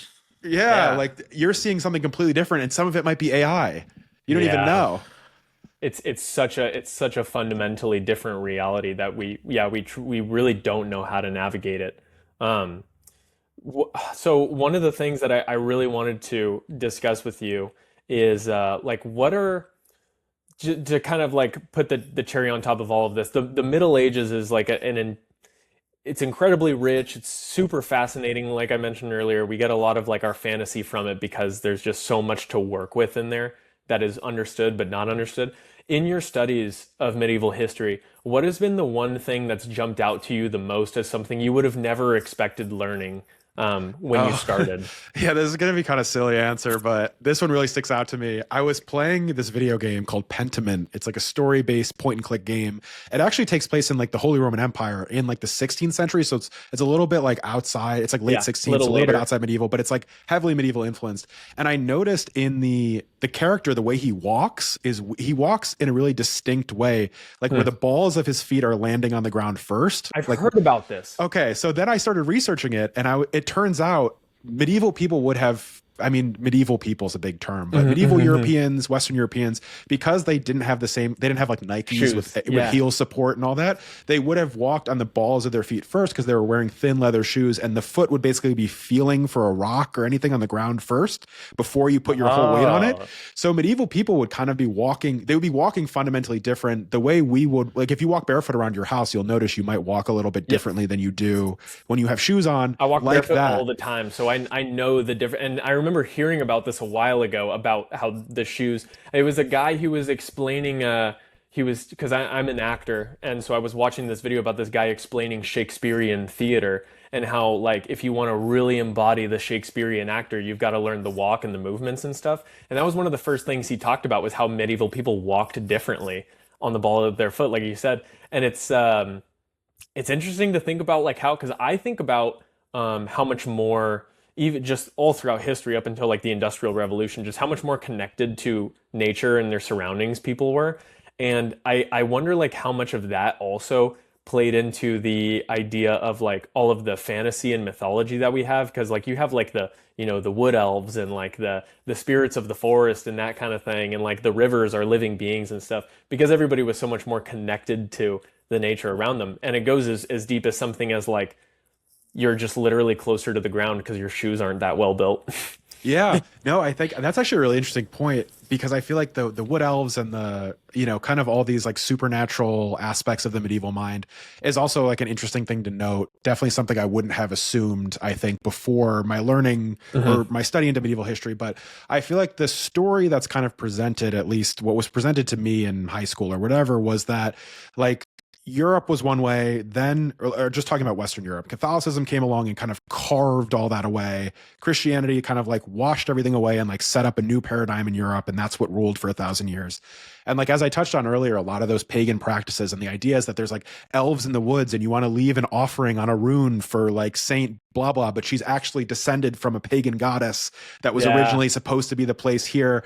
And you see it a lot, even still. I made this video about medieval Slavs and Slavic culture, and like Orthodox Christianity came and kind of like displaced Slavic paganism. But even to this day, like there are still these little like there's an offering you leave out for the god of the fireplace that people were talking about in the comments. I don't know if that's just like a Polish thing or whatever, but it's just those interesting aspects of the medieval mind. But the walking thing, the strange walking thing, kind of ties it. I think that's almost sort of what opened my eyes to like, this is a world that's completely, I don't know. Yeah. I think if you think about history, you imagine people that look and act like you, just in different clothes. And to an extent, that's true. Right. But I think little details like that can really open your mind up to like, this is a fundamentally different reality, and that's what makes it so important to study.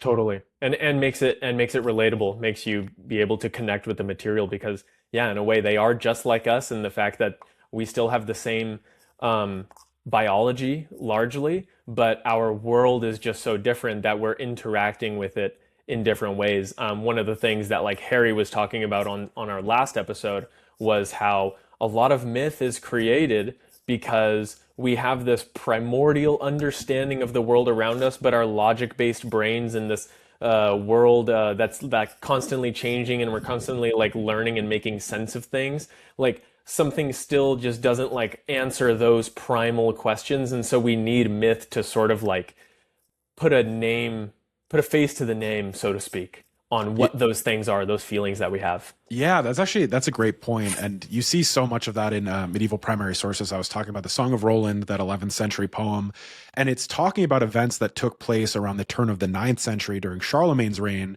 but it's relaying them like 300 years later in this epic poem that's written, depending on who you ask, either slightly before or slightly after the First Crusade, and tied up in the actual history, which is like very little of the poem. It's all myth about like Christian chivalry against the Saracen, who wasn't even, there were no Saracens involved in the actual historical event during Charlemagne's reign. It was actually Basque, like Spaniards that they were fighting, but they changed it to Saracens to fit this idea. And the poem itself is so dramatic and emotional and repetitive. You have to imagine like people are listening to this half drunk in a tavern somewhere or in a city square. Yeah. Exactly. Very repetitive. And it's and the level of emotion that the characters display. I thought it was interesting. You were talking about earlier the shield wall and the brotherhood of the shield wall.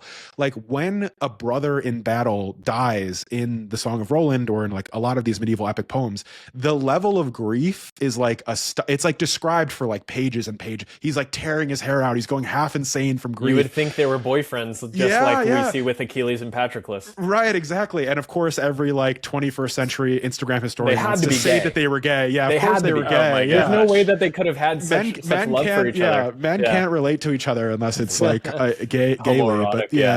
But But it's just kind of an interesting, but the whole point of the poem is like, we're about to, like Western Christendom is embarking on this massive campaign against the Saracens.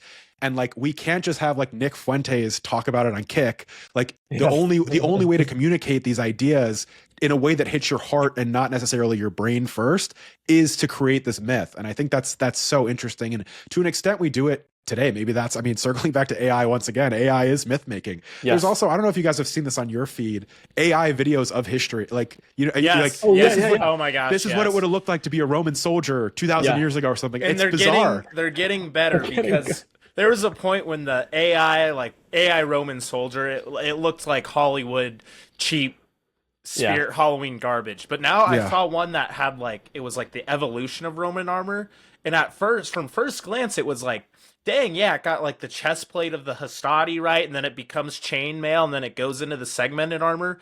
But it's like AI couldn't do that even like a year or two ago, and now it's kind of scary. I'm like, wow, Yep. I wouldn't have been able to tell that unless I looked really closely. Where's it going to be next year? Like, Yeah. yeah, and it is kind of. I don't know if it's good or I can't say if it's good or bad for our understanding of history that it can do that. It is what it is. Yeah. I mean, I guess the only thing would be that you can kind of like manipulate your agenda like onto the whoever the creator of the clip is. We had a similar thing. Somebody was I saw this video of like it looked like an actor in medieval outfit, and it was like this is how a medieval Frenchman would have sounded in the 15th century, and they're speaking like French, like late medieval. And it was so cool. I almost shared it to my Instagram story, and then I was like, wait a second, this is AI, dude. It got me. Yeah, I'm Unk. I've become Unk. I've been Unk. I don't know. We've been Unk. Like I got Unk. I got Unk. Yeah, we gotta. Yeah, we are unks for sure. Yeah. Well, hey, yeah, go ahead. I was just gonna say, were you about to move into questions? I was gonna see if there was anything else that you wanted to cover with John before we jump into the fan questions. I had one kind of question that's kind of more lighthearted, silly for John. That might lead us into fan questions. So perfect timing. So if you were forced to change from medieval mindset, you couldn't pick the Middle Ages anymore, what would your runner-up period of history be? Oh, that's a tough one. I've been thinking about, well, not for this channel, but doing like I'm interested in the American Civil War. I think it's just once you mindset. Yeah, once you get to a certain age, you either get really interested in Civil War or World War II as like a American Unk. Right. So I'm going in one of those two directions. Or I don't know. I just watched this crazy documentary the other day about the Minoan civilization. So maybe like really ancient first Greek civilization. Yeah, maybe like really first European civilization. Ancient mindset, or like Bronze Age mindset, or no, there's actually a guy. No, not that guy. No, not that guy. No, not affiliated, not affiliated. Yeah. But I think I have that book on my yeah. But no, that would be cool. I mean, I don't know, because I did a video on the Renaissance, and I thought I was going to have people in the comments being like, "That's not medieval," but like nobody really seemed to mind that much. So maybe I can stray. People don't really. A lot of time, like, because that's the coolest part about you covering the medieval world is because it genuinely is so vast, and people really don't know. Like, that's why I had to ask you earlier. Like, let's clarify our terms. What is medieval? You know, because it really is.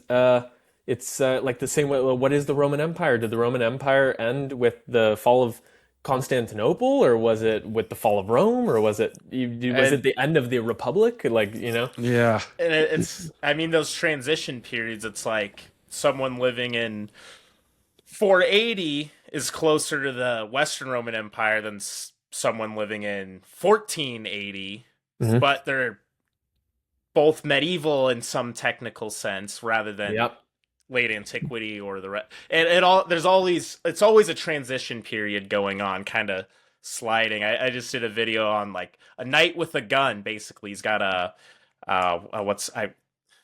early hand cannon basically, and he's like a knight running around with a gun, and you don't think of knights with guns. You're like, oh, gun. Yeah. There's knights and then there's gunpowder, but it's like no, gunpowder and knights. They were together for a while. Yeah. So it's just always funny to see how one era of history doesn't just cleanly break. It's not like stop, pause, everyone change costumes. It's always just an ongoing evolution. It'll be very interesting to see way past the time we die what this part of history, how it gets kind of split into an era, or what they call our times. We obviously we'll never know because we'll be long gone, but it's fun to think about. That was my question for you. I'm always getting pulled. It's like my favorite flavor of the week. It's like, Bronze Age, yum yum yum. Oh, medieval, yum yum yum. Oh, I'm full of that. You just kind of bounce around. Yeah. No, I think history is just so vast and enjoyable. So I mean, something you spoke to, I also feel like people really love it when you take a historical label and put it somewhere it doesn't belong, it creates like this asynchronous or whatever, like this curiosity gap that I feel like that's kind of been maybe why the algorithm seems to be pushing my videos more lately. And I feel like I did this video on medieval China. I was just going to say that. I don't even think that's I don't actually know if that's a historical term, but I just was like, I knew my American audience would understand, okay, that must mean China in the Middle Ages. But I did have some Chinese apologists in the comments being like, there was no medieval China. It was always enlightened. And I was like, all right. All right. I was like, all right. Those, honestly, though, I've got to say, sometimes, like, I do get sick of those questions. Like, I posted a tweet the other day that I thought was super funny. It didn't blow up as, like, I thought it would. But I talk a lot about, like, the Scythians. And the Scythians are just a people that, like, you're never going to satisfy everybody talking about, because everybody's got a claim to Scythian descendedness. But it's just so funny to, like, you have people from every stretch of the corner of the earth being like, actually, we're Scythians. So, and everyone is not. Everyone else is not. People get very territorial about that. I see that in my comments too. Totally. Yeah. Awesome. It's well, funny. That's a wonderful question to end on. I do want to jump into some questions here because we got some really good ones. Before we jump in, do you mind if I use the restroom really quickly? Of course not. Go for it. Yeah, I might as well go that too. diet soda at the beginning is catching up. Okay, cool. All right, so we're back. We're live again. So first question, this one just like caught my attention right away. I love it. I'm also very curious about hearing your thoughts on this, John. From Bob the Butler 2, he asks, is football hooliganism derived from local patriotism found in medieval times?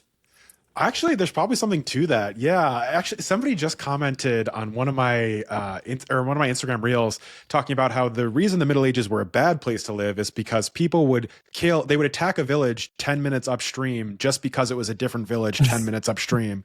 That's obviously a mass generalization, but I think it's you can trace the like insane diversity in accents in England, like how it's like 10 miles up the road, they'll have a totally different accent, to like a level of, people think medieval people were very isolated and that they didn't travel. That's not true. They of course traveled for economic purposes, for military purposes, but you mostly stayed within your own village. And there was definitely a degree of like civic pride that was associated with that. And it got tied in a lot with Catholicism too. So especially in the late medieval period in England, like villages would compete to throw the coolest like Easter pageant or to have like the bloodiest Jesus at like their different religious festivals, just to kind of one up each other. And in these like medieval ledger books of like spending at English Catholic churches, it's like ridiculous amounts of money going toward like these people who like don't have 2 pennies to rub together are throwing it all in the bucket to like have the craziest festival compared to the town 10 minutes upriver. So yeah, I would bet that there's a good degree of that tied in. Yeah, it's funny too because it's the thing that always baffles me with sports, because like I grew up playing sports and like having pride in my local sports teams and stuff, but it's like those guys aren't even from here. That's the funniest part. I remember growing up thinking that everybody on the Los Angeles Lakers was from my city, and then just like not being heartbroken, but just kind of being like, oh, that's a little weird. I'm cheering for this guy from Arkansas, you know? Like So that's weird. It's got to be tied up in that same like medieval but it gives you something tribalism to hold on to. Right, exactly. Yeah, exactly. I think especially, I mean, going to what we were talking about like going away from village life, more and more isolation in the modern world. I think anything that's like you and I can both agree that like the Packers suck. Like, that's despite the fact that we have nothing in common. Right. Yeah. There you go. And also nobody in the Packers is even from Green Bay. Yeah. With football, especially what we call soccer here in the States, because I played soccer in high school. That was kind of like my main sport for the longest time. And I remember the first time that I took my father, who had basically, like, he couldn't tell you one soccer team in the entire world. I took him to an LA Galaxy game one time. And I remember we were like sitting in the fan section because I was playing on this like Sunday league team with a bunch of guys who kind of like ran the whole thing.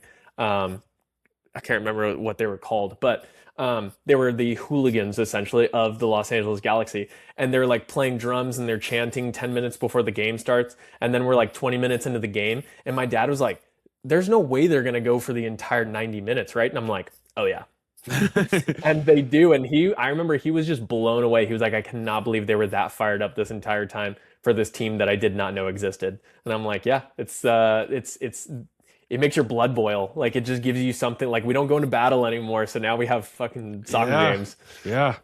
Exactly. No, I mean, and there's obviously a lot of like civil war in the Middle Ages. I mean, even like late medieval War of the Roses is probably the most famous, but like where it's kind of similar to the American Civil War, where it's like a cousin might be fighting his cousin, or like people from just depending on like which like claim to the crown you're supporting. And so I do wonder if that aspect of where you need to get to psychologically in a situation like that does bleed over. Like, it's just part of the human psyche, and it does bleed over. Yeah, that's a fascinating question. Bob the Butler killed that one. Yeah, I will add just a little thing. Being in Greek life in college, we'd have a lot of inner competition, and there was like homecoming weeks, there'd be fundraisers, and people they'd be writing checks, and it's like man, you got to pay for your tuition, but fuck, we really want to win. And there could be some bad blood, but then when there was like a bigger threat outside the system, we'd kind of all like put aside the differences temporarily to like band together and be like, all right, we have beef with each other, but we're all part of a system. So it's kind of, I guess, when medieval wars, like, these villages may have their little beefs and everything, but when it's time, when the invaders are on the shores, well, that can wait until after. It's kind of funny how the human psychologies, it's groups and groups and groups, and they'll fight, but when there's something bigger, they'll kind of come up together to band, and then those groups will it's a hierarchy of groups, I guess. One of the downstream effects of the Crusades, trying to get all these Western European polities to stop fighting each other for like 5 minutes under a shared purpose, a common enemy. Yeah, exactly. Stop lancing each other. Go lance in the Holy. Exactly. Yeah. Awesome. Very good question. Very good question. Next question. This one is a little bit lighthearted, maybe quicker. Juiced VS says, who is your favorite historical figure from the Middle Ages? Can be anywhere in the world. Oh, man. Well, I was really into like early medieval monasticism for a while, so maybe I would say Saint Benedict. But then also my confirmation saint was Bede, the Anglo-Saxon monk, and I just find him to be a fascinating figure. Henry V. I'm really into like English history, late medieval English history. Basically anybody that has aura. I love Charlemagne. Like, they claim he was only 6 feet tall, but in my mind he was 6'3", and he had tons of aura. And just like I think a lot of people like the Black Prince is another one. I don't know. There's a ton that are kind of like stock, but I gotta say, I don't know. If I could go back in time, who would I want to sit across the table from? Maybe it would be Charlemagne, and I know that's kind of a stock answer, but he just seems like such a man out of time, like a man out of his time period, like completely in the way he thought and acted, not synchronous with the rest of the medieval world at all. And apparently the fact that he was massive, like frame-wise, like total frame-mogger. Yeah, he's total frame-mogger, but apparently like he was very sensitive and had a very high-pitched voice. I don't know. I just love like learning these little details about historical figures.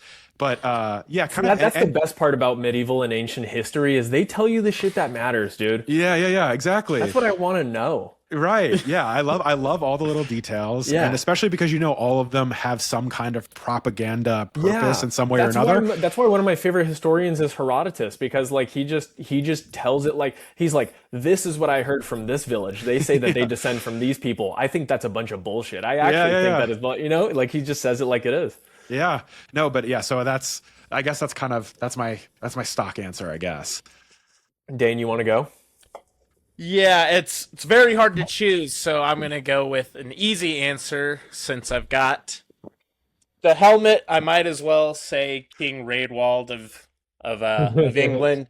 Oh, yeah. The one thing I do, other than obviously his aura helmet, I do really find interesting is his kind of duality between pagan and Christian. He maintained both a church and a shrine, and it kind of makes me wonder about his personal beliefs, like what he, I don't know, just how he kind of combined them. If he took some elements, or if he was completely Catholic and just kept the pagan side to appease her. It's just a lot of questions, and you might know more about his personal religiosity, but I find him a fascinating character in that transition from the Anglo-Saxons being pagan and having sort of a almost Norse-ish religion to that kind of Christian religion that would later contrast them against the Norse. So who they did the same thing figure.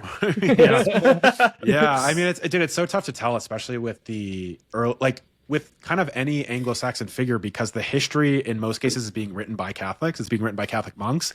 So they always kind of paint them as like that he had like usually it's like out of the convenience of a marriage to a Catholic woman, or because it made sense politically to become Catholic, they became Catholic. But it's like always it's always painted as by these monks as like this intense personal conversion. So it's kind of hard. It's hard, especially with a lot of like earlier medieval history, to parse the personal details. Yeah. It is funny when you're reading, like I've read a couple of, I can't remember who exactly the authors were right now off the top of my head, but in like the Gothic histories, because the Goths were Arian Christians who converted to Nicene Christianity later, much later in the empire. They were Arians for hundreds of years. And that was like the biggest contention between them and like the Franks and Rome as a whole. They were like this last holdout of Arians. And it's so interesting about like learning when they converted and who converted, and all the historians either being like total bullshit, they just did it for political reasons, or like, no, they had a true conversion of the heart. They recognize that Jesus is divine, that sort of. And it's just so like, yeah, it's very propagandized, but also it's real. It's true. We might want to identify Arian Christianity, Christians not the Arian of the Bronze Age that you discussed in your. Well, they were Arian. No, I'm just kidding. No, Arian Christianity being those who follow the teachings of Arius, who was deemed a heretic at the Council of Nicaea because he believed that Jesus Christ and the Father were not consubstantial, that they were actually different beings or different persons. Which is incredibly important in Catholicism. For my answer, I was gonna say there's been kind of a running joke amongst like my followers and I, that because I just found out in like the last month or so that I'm the 33rd grandson of King Alfred. And so cool. I was gonna say, yeah, like, and everybody's like, yeah, everybody's related to everybody in Europe, but it's like it's a direct descent instead of distant ancestry sort of thing. But I'm going to not say an English person because you guys did. I'll go all the way. What? I was going to say, we're going to have a clear run of Englishmen for our middle-aged figures. I'll say that I would pick King Alfred. I think it's really cool that he wanted to unite all of the kingdoms into one English empire, and that's why we have England today. He put that in their hearts. And also just very, very cool based figure. But I'll go with Kublai Khan. Because one, a lot of people think that I'm Mongolian, and I talk a lot about steppe history. And also, I think he's kind of one of those figures that obviously he gets very overshadowed by Genghis Khan, his grandfather. But he played a hugely significant role in turning the Mongol Empire into not just like a vast swath of land that was controlled by one hegemony, but like an actual something that resembled an empire like you saw in like dynastic China or Rome or something like that, that actually had the luxuries and the capabilities of trade and stuff like that with the rest of the world. And so I think he deserves a little bit more shine in that regard. Yeah, that's a great pick. I feel like a lot of people don't necessarily like recognize the Mongol Empire as medieval. Yes. But yeah, I think that's a great answer. I get a lot of people They're in my comments. right in the middle of the Middle Ages. Yeah, exactly. And medieval people were terrified of them. They get treated more like a weather phenomenon or something. Like, then the Mongols happened. It's like they were people too, and they had their own civilization in a sense. So great pick. Great picks. Thank you. Thank you. All right, next question. Let's see. I want to find a good one here. Do you know anything? This is from Dude Nerdfect. He says, I would like to know about knights' strength and conditioning routines. Do you know anything about their training? Oh, yeah. Okay. So I've actually gotten this question a couple times. Like there are some knights that we know more about, like William Marshall is like one of the most famous English knights. And there was somebody else. Okay, I'm going to butcher the French pronunciation on this, but I think it's pronounced Boucicaut. I just Sure, fuck it. Bouscicault, but he was another really famous knight that had Sounds like, about right. yeah, he had like Crusades experience and whatever. So we just know like from some of their like biography, what their training was. But it seemed like it was a lot of like real world, like you would wear the armor to do laborious tasks, and then that That would makes kind of sense. build up the slow kind of like muscular ability. And then they did a lot of like cardio. It seemed like a lot of because from what I can gather, I've never fought in armor before, but if you think about these battles that go on all day, you would need to have like pretty Cardio, crazy insane endurance. cardio. Yeah. Yeah, so it seemed like the way they would do it, and this is kind of like what tournaments evolved from in Western Europe, is that like one group of knights and another group of knights would like engage in like a day-long mock battle with like blunt weapons, and they would like prepare by doing the real thing over and over again.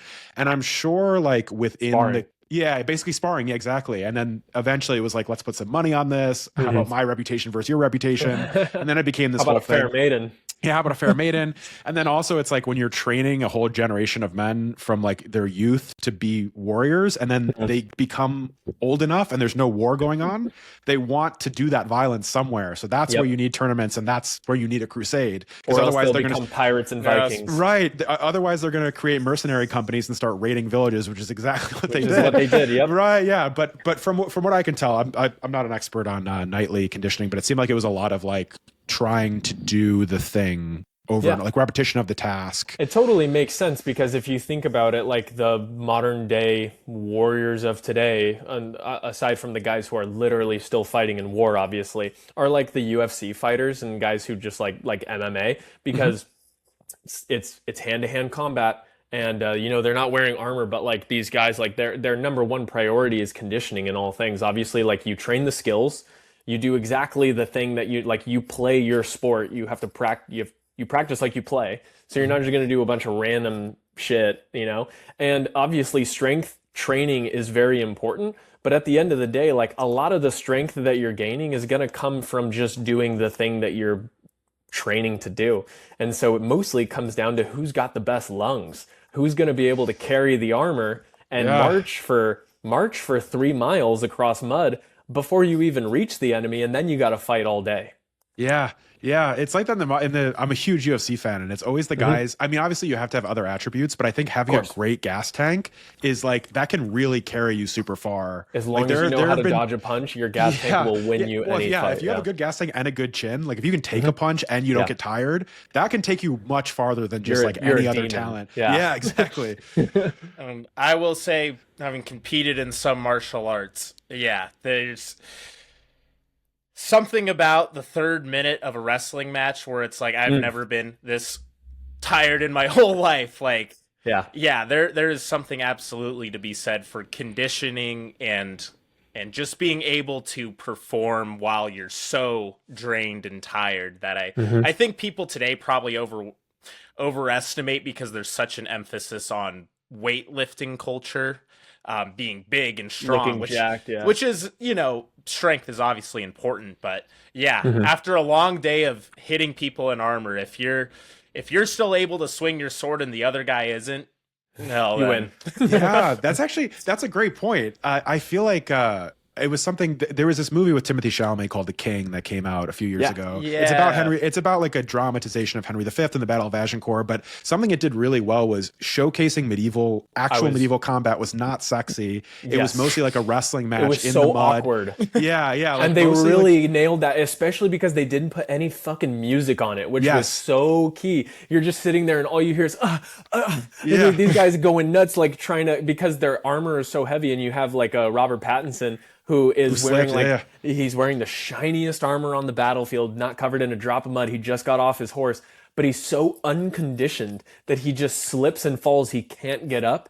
And then they're just laughing at him. They're literally just laughing at him. And then Chalamet turns and walks away, and then they all just start stabbing him. It makes you wonder too, like even reading some like medieval sources about battles, like it always talks about so and so besting so and so, but it makes you wonder like how many times that wasn't really a skill thing. It was like once you, like I used to do Muay Thai kickboxing, and like if you've been sparring like for like an afternoon, like at a certain point it's like this is gonna sound crazy, but it's like pause, but you can kind of do whatever you want. Like if I'm tired enough, you can kind of do whatever you want to me.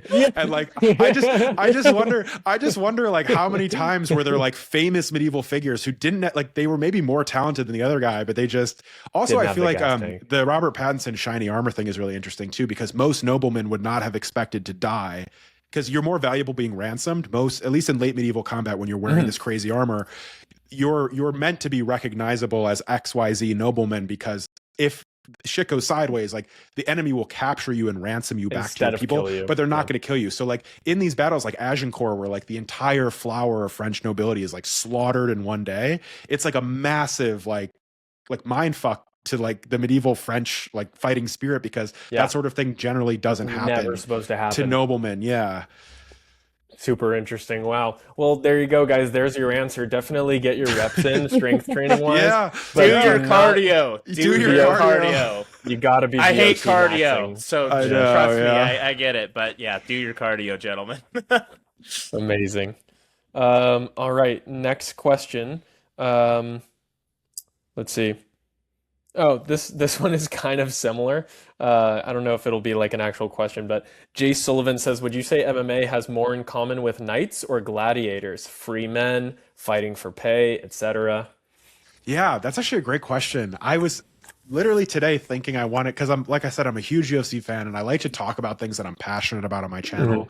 So I wanted to make a video about like, if you want to understand the Middle Ages, you need to watch MMA, like something like that. I feel like that would be an interesting title or something like that. Fuck But this idea of like the young male warrior spirit. I mean, obviously women fight MMA too. I think it's like part of the human spirit, but this need to like prove yourself in a physical space. I think it's interesting the class difference. Like he was saying freemen as technically it would have been for both.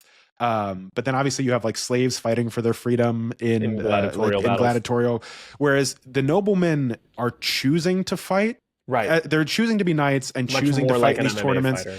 Right. But then you also see a lot of times when they don't like, they're not, because some people just aren't like, they're not born for that. You know what I mean? Even if you're like born into a noble family and you're raised in this like martial tradition, like a lot of them, there are so many examples. Like Edward the Confessor is a famous example in English history, where it's like his whole life, he just wanted to be a monk. Like he just wanted to be a monk. He was very soft and like priestly, and he was very religious. Same with Charlemagne's son, Louis the Pious.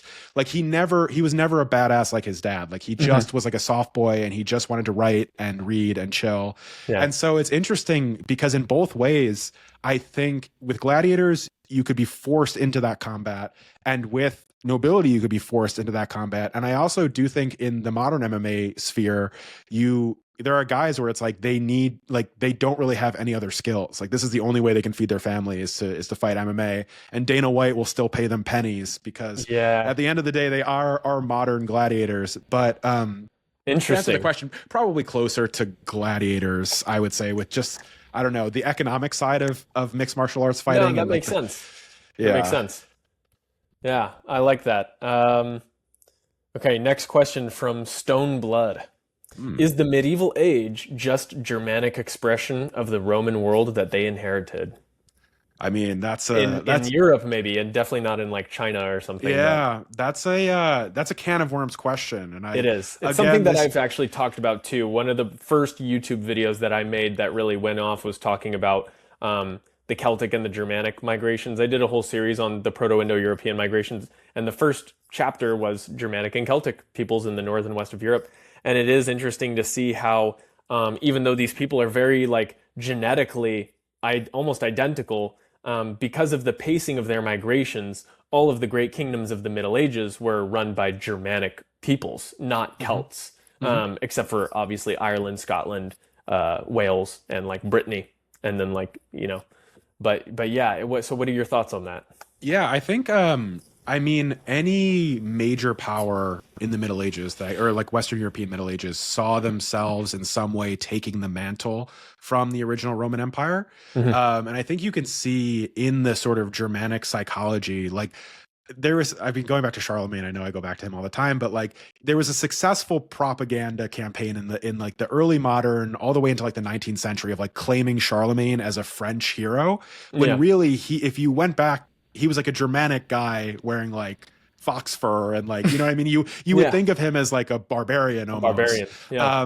So it's interesting. Franks are ultimately from that northern German region. But he saw himself, I mean, not like the whole way it played out with him becoming the first Holy Roman Emperor. There's some debate as to whether or not that's really what he ever envisioned or whether that was kind of just the circumstances of history. But it's interesting that they all, like even like the Anglo-Saxon kings, tried to bring some aspects of like Roman culture or Roman ideas of how to rule, and saw themselves as kind of, whether literally or figuratively, taking on this mantle of the Roman Empire and bringing it into a new age. So I guess, I mean, there is the Roman Germanic connection there. And I do think the medieval era was like a continuation of that. I one of the things I talked about in my video that I thought was the most pertinent point is the fact that, one, the Celtic tribes in all of their wars with Rome, they never unified into a single entity to be able to fight Rome. Whereas like the Goths and the Vandals and the Lombards and like all the Franks, they were all able to form these large coalitions of tribes that would generally have nothing to do with each other other than like a distantly spoken language. But they would be much better at unifying and sort of like flying under a single banner. Whereas the Celts were never able to do that aside from like under Vercingetorix for like 1 year. And then as soon as he dies, like I think that we should call him Vercingetorix the Great, because every time that there is a... He is underrated. He's underrated. Every time that there is a charismatic, aura-filled entity that is able to unite the peoples, we give him the name of the Great, like Alexander or Alfred or Charlemagne. But we don't do that to Vercingetorix because I think it was short-lived. But I think he's still deserving of it. And Roman, been Roman. History's been Romanized. History's been Romanized, exactly. And but the Germans, because they had this thing called the Thing or the All Thing, the Folkmut, they were able to like meet up every once in a while, discuss politics, what's going on, what do we need to do about these Romans, and ultimately, I think it's that spark that allowed them to collaborate with each other, that allowed them to go into Rome and collaborate more easily with the Romans. Because even Celtic peoples would fight as foederati in the Roman military, but it was mostly Germans. And it was also mostly Germans who were taking up Roman ideals, Roman names, Roman mythology, culture, religion, all these sorts of things. And so because they were more easily to, like, if you can't beat them, join them, because they were able to integrate better, they were able to be the successors of Rome. And that's like, ultimately why the Middle Ages, like if you look at a map of Europe, all of those names come from different tribes in Denmark and Germany. Yeah. And people see the fall of the Western Empire as super apocalyptic, like hordes of barbarians ripping down statues and killing everybody, and now everyone's living in huts again. But the Germanic conquerors they mostly just took over local bureaucratic systems. They employed Roman tax collectors, Roman law officials, and they kind of just like took over the system and allowed it to, because it's easier, right? To keep all the same laws and have the tax collectors just bring it to you instead of to the Roman Empire that they used to. So they kind of inherit all these legal systems and civic systems instead of, we think they smashed them apart. They didn't really. Obviously the unity fractured because now you're ruling over smaller principalities, but they really, from a sense of realism, had to kind of adopt a lot of Roman structure to their thing. So they're not just LARPing. I guess there is some legitimate. But then of course you have the Eastern Roman Empire sitting over there being like, well, we're the actual Romans. Super interesting. All right, let's see. From Kuched, I don't know what this username is. Kuched, QDCCH. Would Edgar the Etheling have been a good king if he wasn't shafted by the Witan? That's a great question. I mean, there's the whole 11th century Anglo-Saxon history. I feel like, Dane, you've done some videos on this. You did a video on Harold Godwinson, I feel like. Yeah, I did do a video on Godwinson. It's kind of another figure, I think. kind of like Vercingetorix or Vercingetorix, I'm not sure which way's correct, who gets kind of shafted because they were pretty good. It's just circumstance and what they were up against.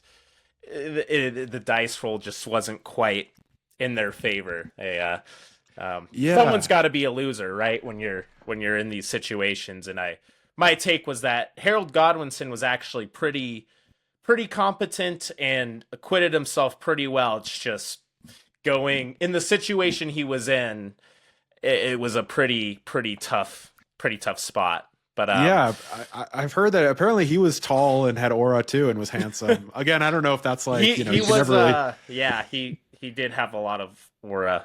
But I feel like he's remembered as like a tragic figure of history. But it's like he was kind of a Chad. Chad. He got shot in the head. And was potentially he was it seems like, depending on the source, sort of ruling things behind the scenes for a while before he was actually. But again, all that's a lot. Yeah. Back to the Edgar Atheling question. I don't really. It seems like, I think the historical momentum was going in one direction, one way or the other, and it was more of a question of like who was going to be there to take the fall. That's an interesting question. I don't know. There's a lot of historical what ifs. Yeah. I mean, that whole period, whoever it would have been. There's the Normans and the Vikings, the Norse and the Anglo-Saxons. Everyone wants that throne. Someone's gonna get it and kind of take over England, if you will. And there's again so much like blurriness around what Edward actually, who he promised it to. And then that seems to be like colored by the personal opinion of, because there's like the Anglo-Saxon Chronicle, but there's a couple different sources that speak about him differently. And it's interesting. Yeah, I don't know. It just depends. You got to wonder what he actually wanted. There's no way I don't know. It's hard to believe, but who knows? The medieval mind. Yeah. The world will never know what he actually said. But okay, this next question is from Ismize Dominic. He says, what are some daily medieval practices that should be revived? Oh, okay. Good. Great question. I think we should all, I don't actually do this, so I don't practice what I preach, but we should all be, first of all, most medieval people. So a medieval monk, if you were a peasant, the first thing you would do, there was usually not like a formal breakfast. If anything, you'd have like a tiny piece of bread or something, but you'd wake up and immediately do physical activity. So you'd be out in the field first thing. There wasn't really like a morning routine. Or if you were a monk, usually under the Benedictine rule, you'd be like up at like 4 a.m. working immediately. Like you'd be doing something laborious immediately. And you see guys like Andrew Huberman or like these modern neuroscience guys talking about how important it is to move your body first thing in the morning and like drink water before anything else. I mean, in the Middle Ages, maybe it would have been like a thin ale or something, but to get fluids in your body and get sunlight in your eyes first thing, and don't look at your smartphone for like an hour. Oh my gosh. I don't know. I think sometimes the routine maxing and like the obsession with like optimization of everything is actually damaging. It's antithetical. Yeah, it's damaging. And I think medieval people lived that lack of self-awareness had the beneficial aspect of, actually in a weird way, they were probably more in tune with their bodies than we are. And I think having grace for yourself in your routine and trying to align yourself with the order of the universe in the way a medieval person would, aligning yourself with the sun and with nature and with God and God's will. And, you know, maybe that looks like something different day to day. Maybe your village is being raided today. Yeah. And also to look at the world with a sense of wonder and beauty. I think too often whimsy, but too often, like, if you're on a hike and you see something and you don't recognize it, you like immediately Google it or immediately like take a picture of it and like try to figure out what it is. And obviously that's like just the modern mind and how we function. But I think more often we should just sit and like try to figure shit out and like come up with our own theory for just 5 minutes with the boys.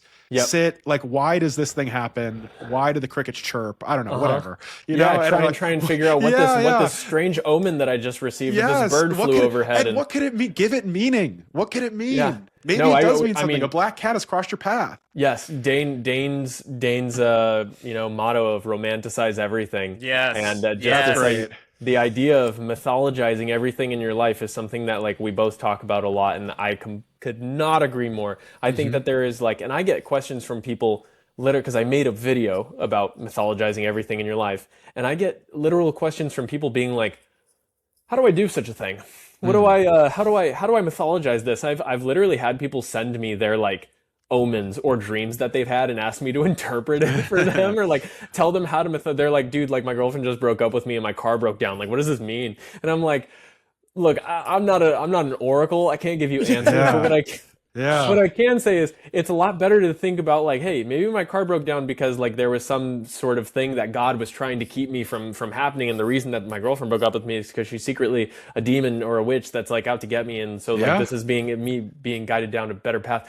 But it's like it's all these things that like you said, the medieval mind wouldn't have had access to all of the logical conclusions of why my carburetor was cold in the morning and that's why my car didn't start. Where it's like, what good does that actually do you in your life if it's not actually like solving any problems? Like, what knowledge for the sake of knowledge is useless unless you're going to utilize it and turn it into something resembling wisdom. And I think that true wisdom comes from lived experience and just the understanding of like, this is how things go and this is my understanding of this is why it's happening to me, and you can do that all on your own. Yeah.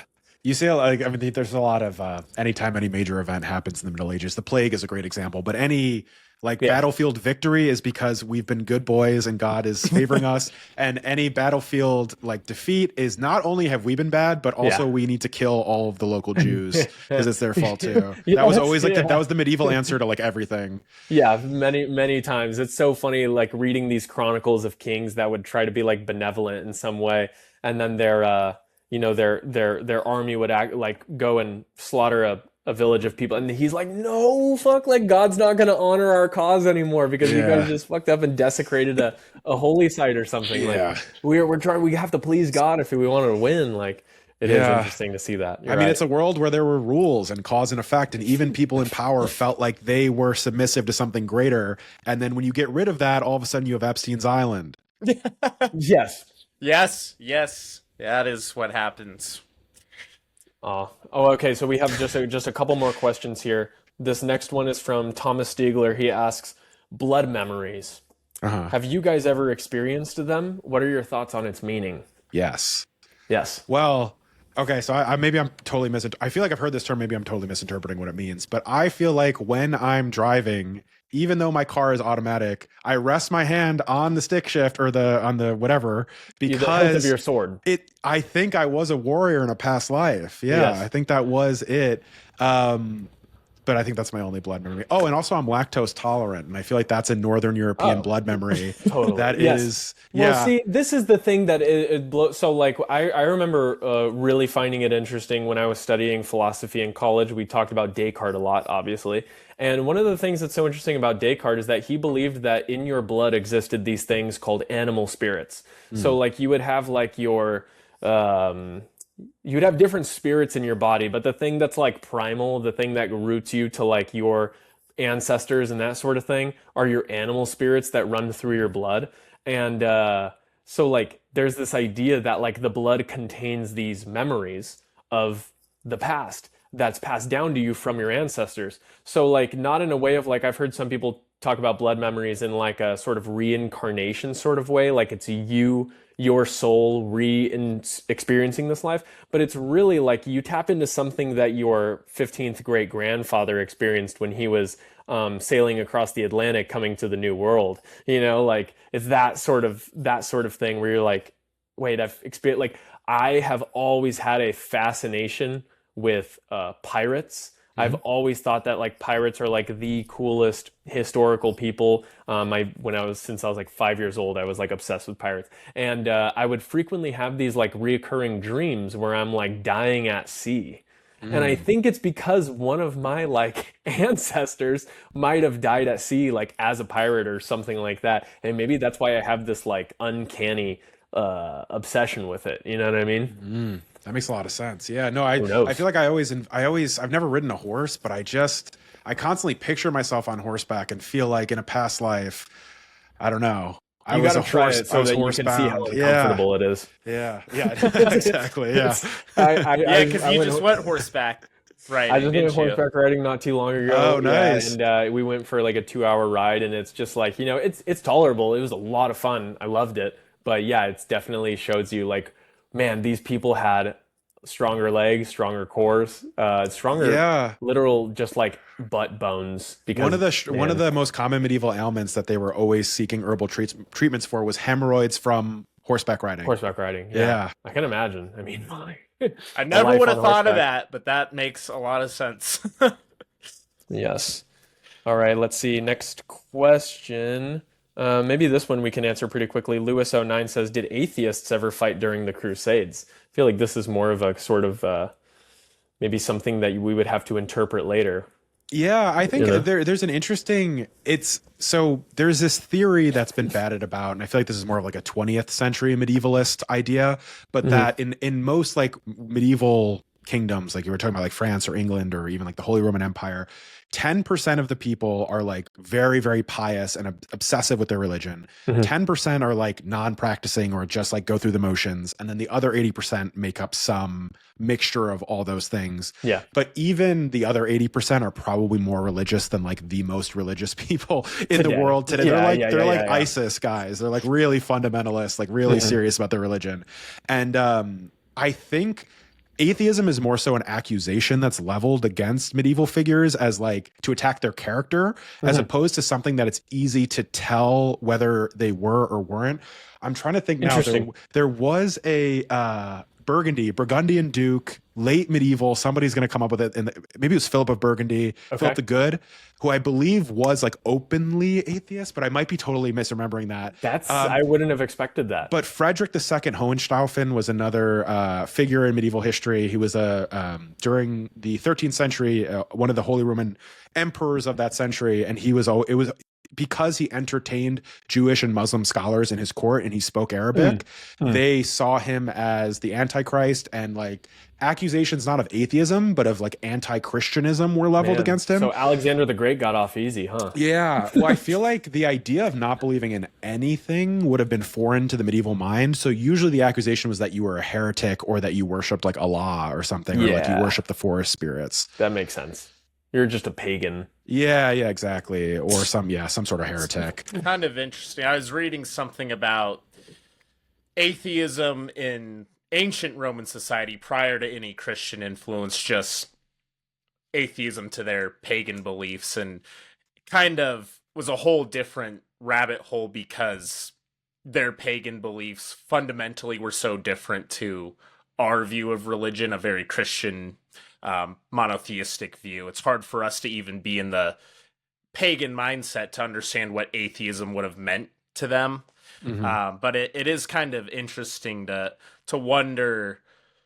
There had to be people throughout all of history who maybe didn't believe in any higher power, but what would that have looked like for them? Because they didn't have the more rational explanations that an atheist today will say, well, I believe in the Big Bang and evolution.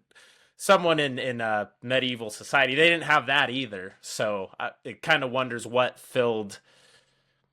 rationale, what kind of filled their mind instead. It's curious, but I don't know if there's much that we can learn about that. I'm sure it was not recorded very often.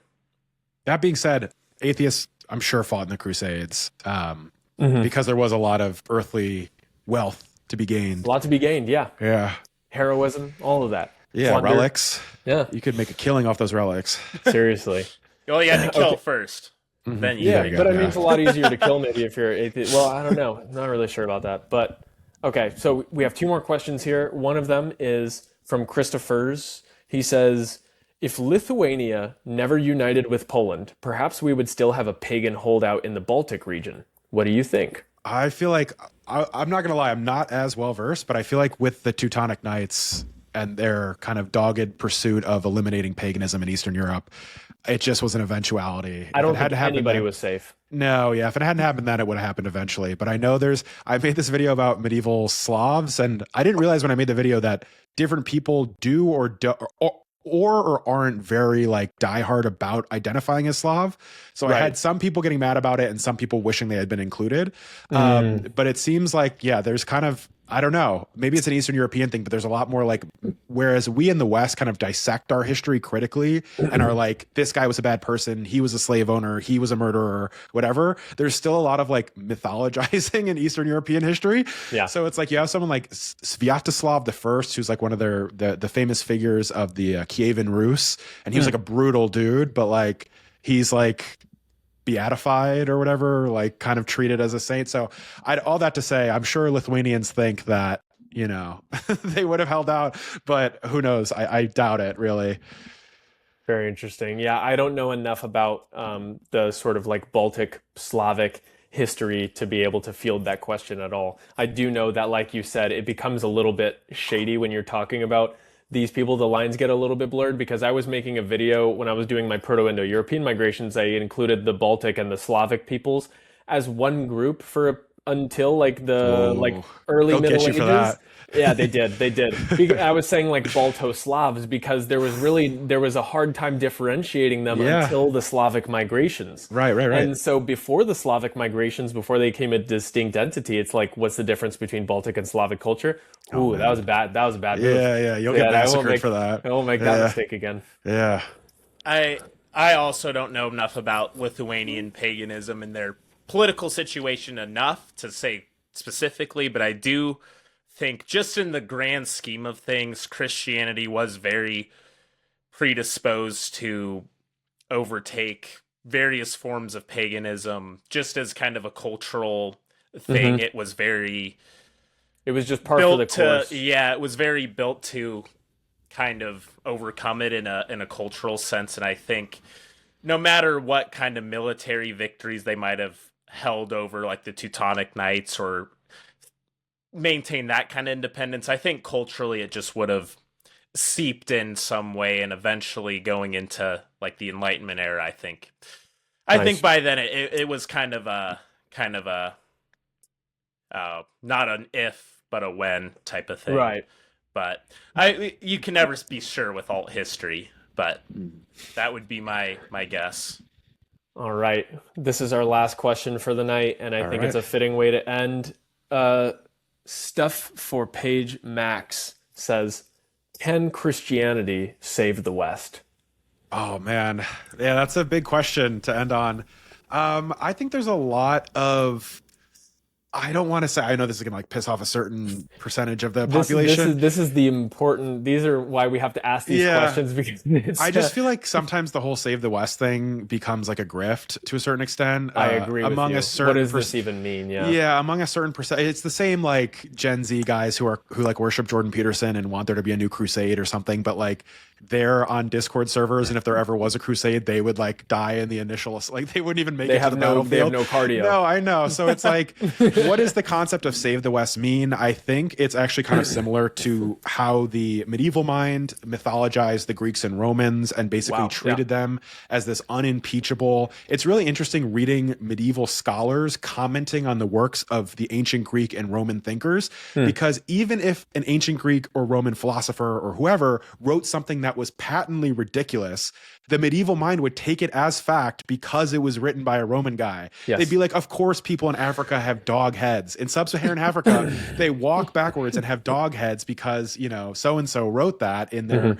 So I think it's the same thing where we act, and I see this in the comments on my videos where it's like, wow, I have to go to my 9-to-5 job, but like 800 years ago, I should have been bleeding out on a battlefield, or, you know, Western culture is falling or whatever. And it's like, history is never as black and white as you want it to be. And even in modern political movements, romanticizing the 50s and 60s, like, I don't know, like probably in the 50s, I wouldn't have been able to buzz my head and I'd have to be walking around with a comb over. Like I'd look horrible. So like, there's something to be said for modern beauty standards for men, you know, all that to say that I think the concept of living in the past and this idea of Save the West does come from like this male loneliness and this idea of cultural decay and fracturing. Feeling like something is ultimately wrong. Yeah, but I think nothing's ever really been gained by trying to bring something back fully. Even look at the Renaissance. You bring back Greek and Roman learning, but you mix it with the medieval mind and turn it into something new. Yes. As opposed to being like, you know, it would be great, another crusade. I don't know. I just feel like, I mean, it's a reason that we didn't. We in the Renaissance we brought back Greek and Roman literature, art, iconography, and that kind of thing. But we didn't start wearing togas again. Like we didn't go backwards. we reiterated, we took the stuff that's useful and good, and then we turned it into something that is beneficial. And in much the same way, like if I could give my 2 cents on this, I think that Christianity, there's a lot of things that can be gained from it for good, but I don't think that the answer is to like lead another crusade to be able to just expel all non-Christians from the face of the earth. Like I don't think that that's, and I think Yeah. that at its worst, like that's what this idea is. But I think that there's something beneficial to, like we talked about earlier, like the institution and just having like a communal, objective morality, something we can all stand behind. And you know, like the West or the United States was built on Christian values, and I think that it's one of the reasons that it was able to succeed and become what it became. And in an age of secularism, like you do kind of start to lose faith in all of the institutions that were built on Christian values if you're not a Christian yourself. So I'm not saying that people need to become Christians, but I think that like if we were to go in a direction where we were all on the same page, so to speak, we could all trust each other more. Yeah, I think. Sorry, just one more thing I'll add to that. Sure, because I know we're running. No, we late, have, but yeah. okay. I think something that's maybe can be taken from that if we're looking for a new direction to take, because people look at medieval Christianity and they're like, wow, that was so base to like, I wish we could go back to that. And it's like, that's never, the world has changed, and it's never good to retread old ideas literally. But I think something we need to bring back from the medieval mindset, and there's a ton of accounts that talk about this. One of them is the War on Beauty. If you're watching this, DM me. But all about how like we need to bring back the medieval idea of reaching through reality to eternity, and this belief in eternity, and that you should be laying the foundations for something so beautiful that you'll never see and your grandson might never see completed, but you're going to like create this thing to try and reach heaven. And I feel like in our civic beauty standards in the United States, it's like everything's built like as a glass cage, and it's meant to make you feel small instead of glorifying the human spirit. And that we need to bring back, if we're going to bring back nothing. Exactly, to numb you. If we're going to bring back any aspect of medieval Christianity, it should be the medieval need for zeal for life. Beauty. Yeah, exactly. Lust for life. Yeah, couldn't agree more. Yeah, I think that is a great note to finish out with, because the question itself, I mean, you can get so pedantic too. It's like, Christianity saved the West. Well, what kind of Christianity? The Catholic Church, the Orthodox Church, the Pastor Bob down the streets church. I know exactly. So there's that thing, and then there's, of course, well, what is the West? What, there's so many of those questions. But I do think, like you said, bringing this idea, I think we don't want to retread old ideas, but we want to carry kind of that, what worked in the past, what was good about the past, what glorified the human spirit, what gave us purpose and meaning and helped us transcend our biology to be higher beings. And I think that is absolutely true. When you look at a video of one of the cathedrals in Europe, and it's just awe-inspiring. And I did a video once about how one of these was built, and just like you said, you might never see it finished. Your son might never see it finished. Your grandson might.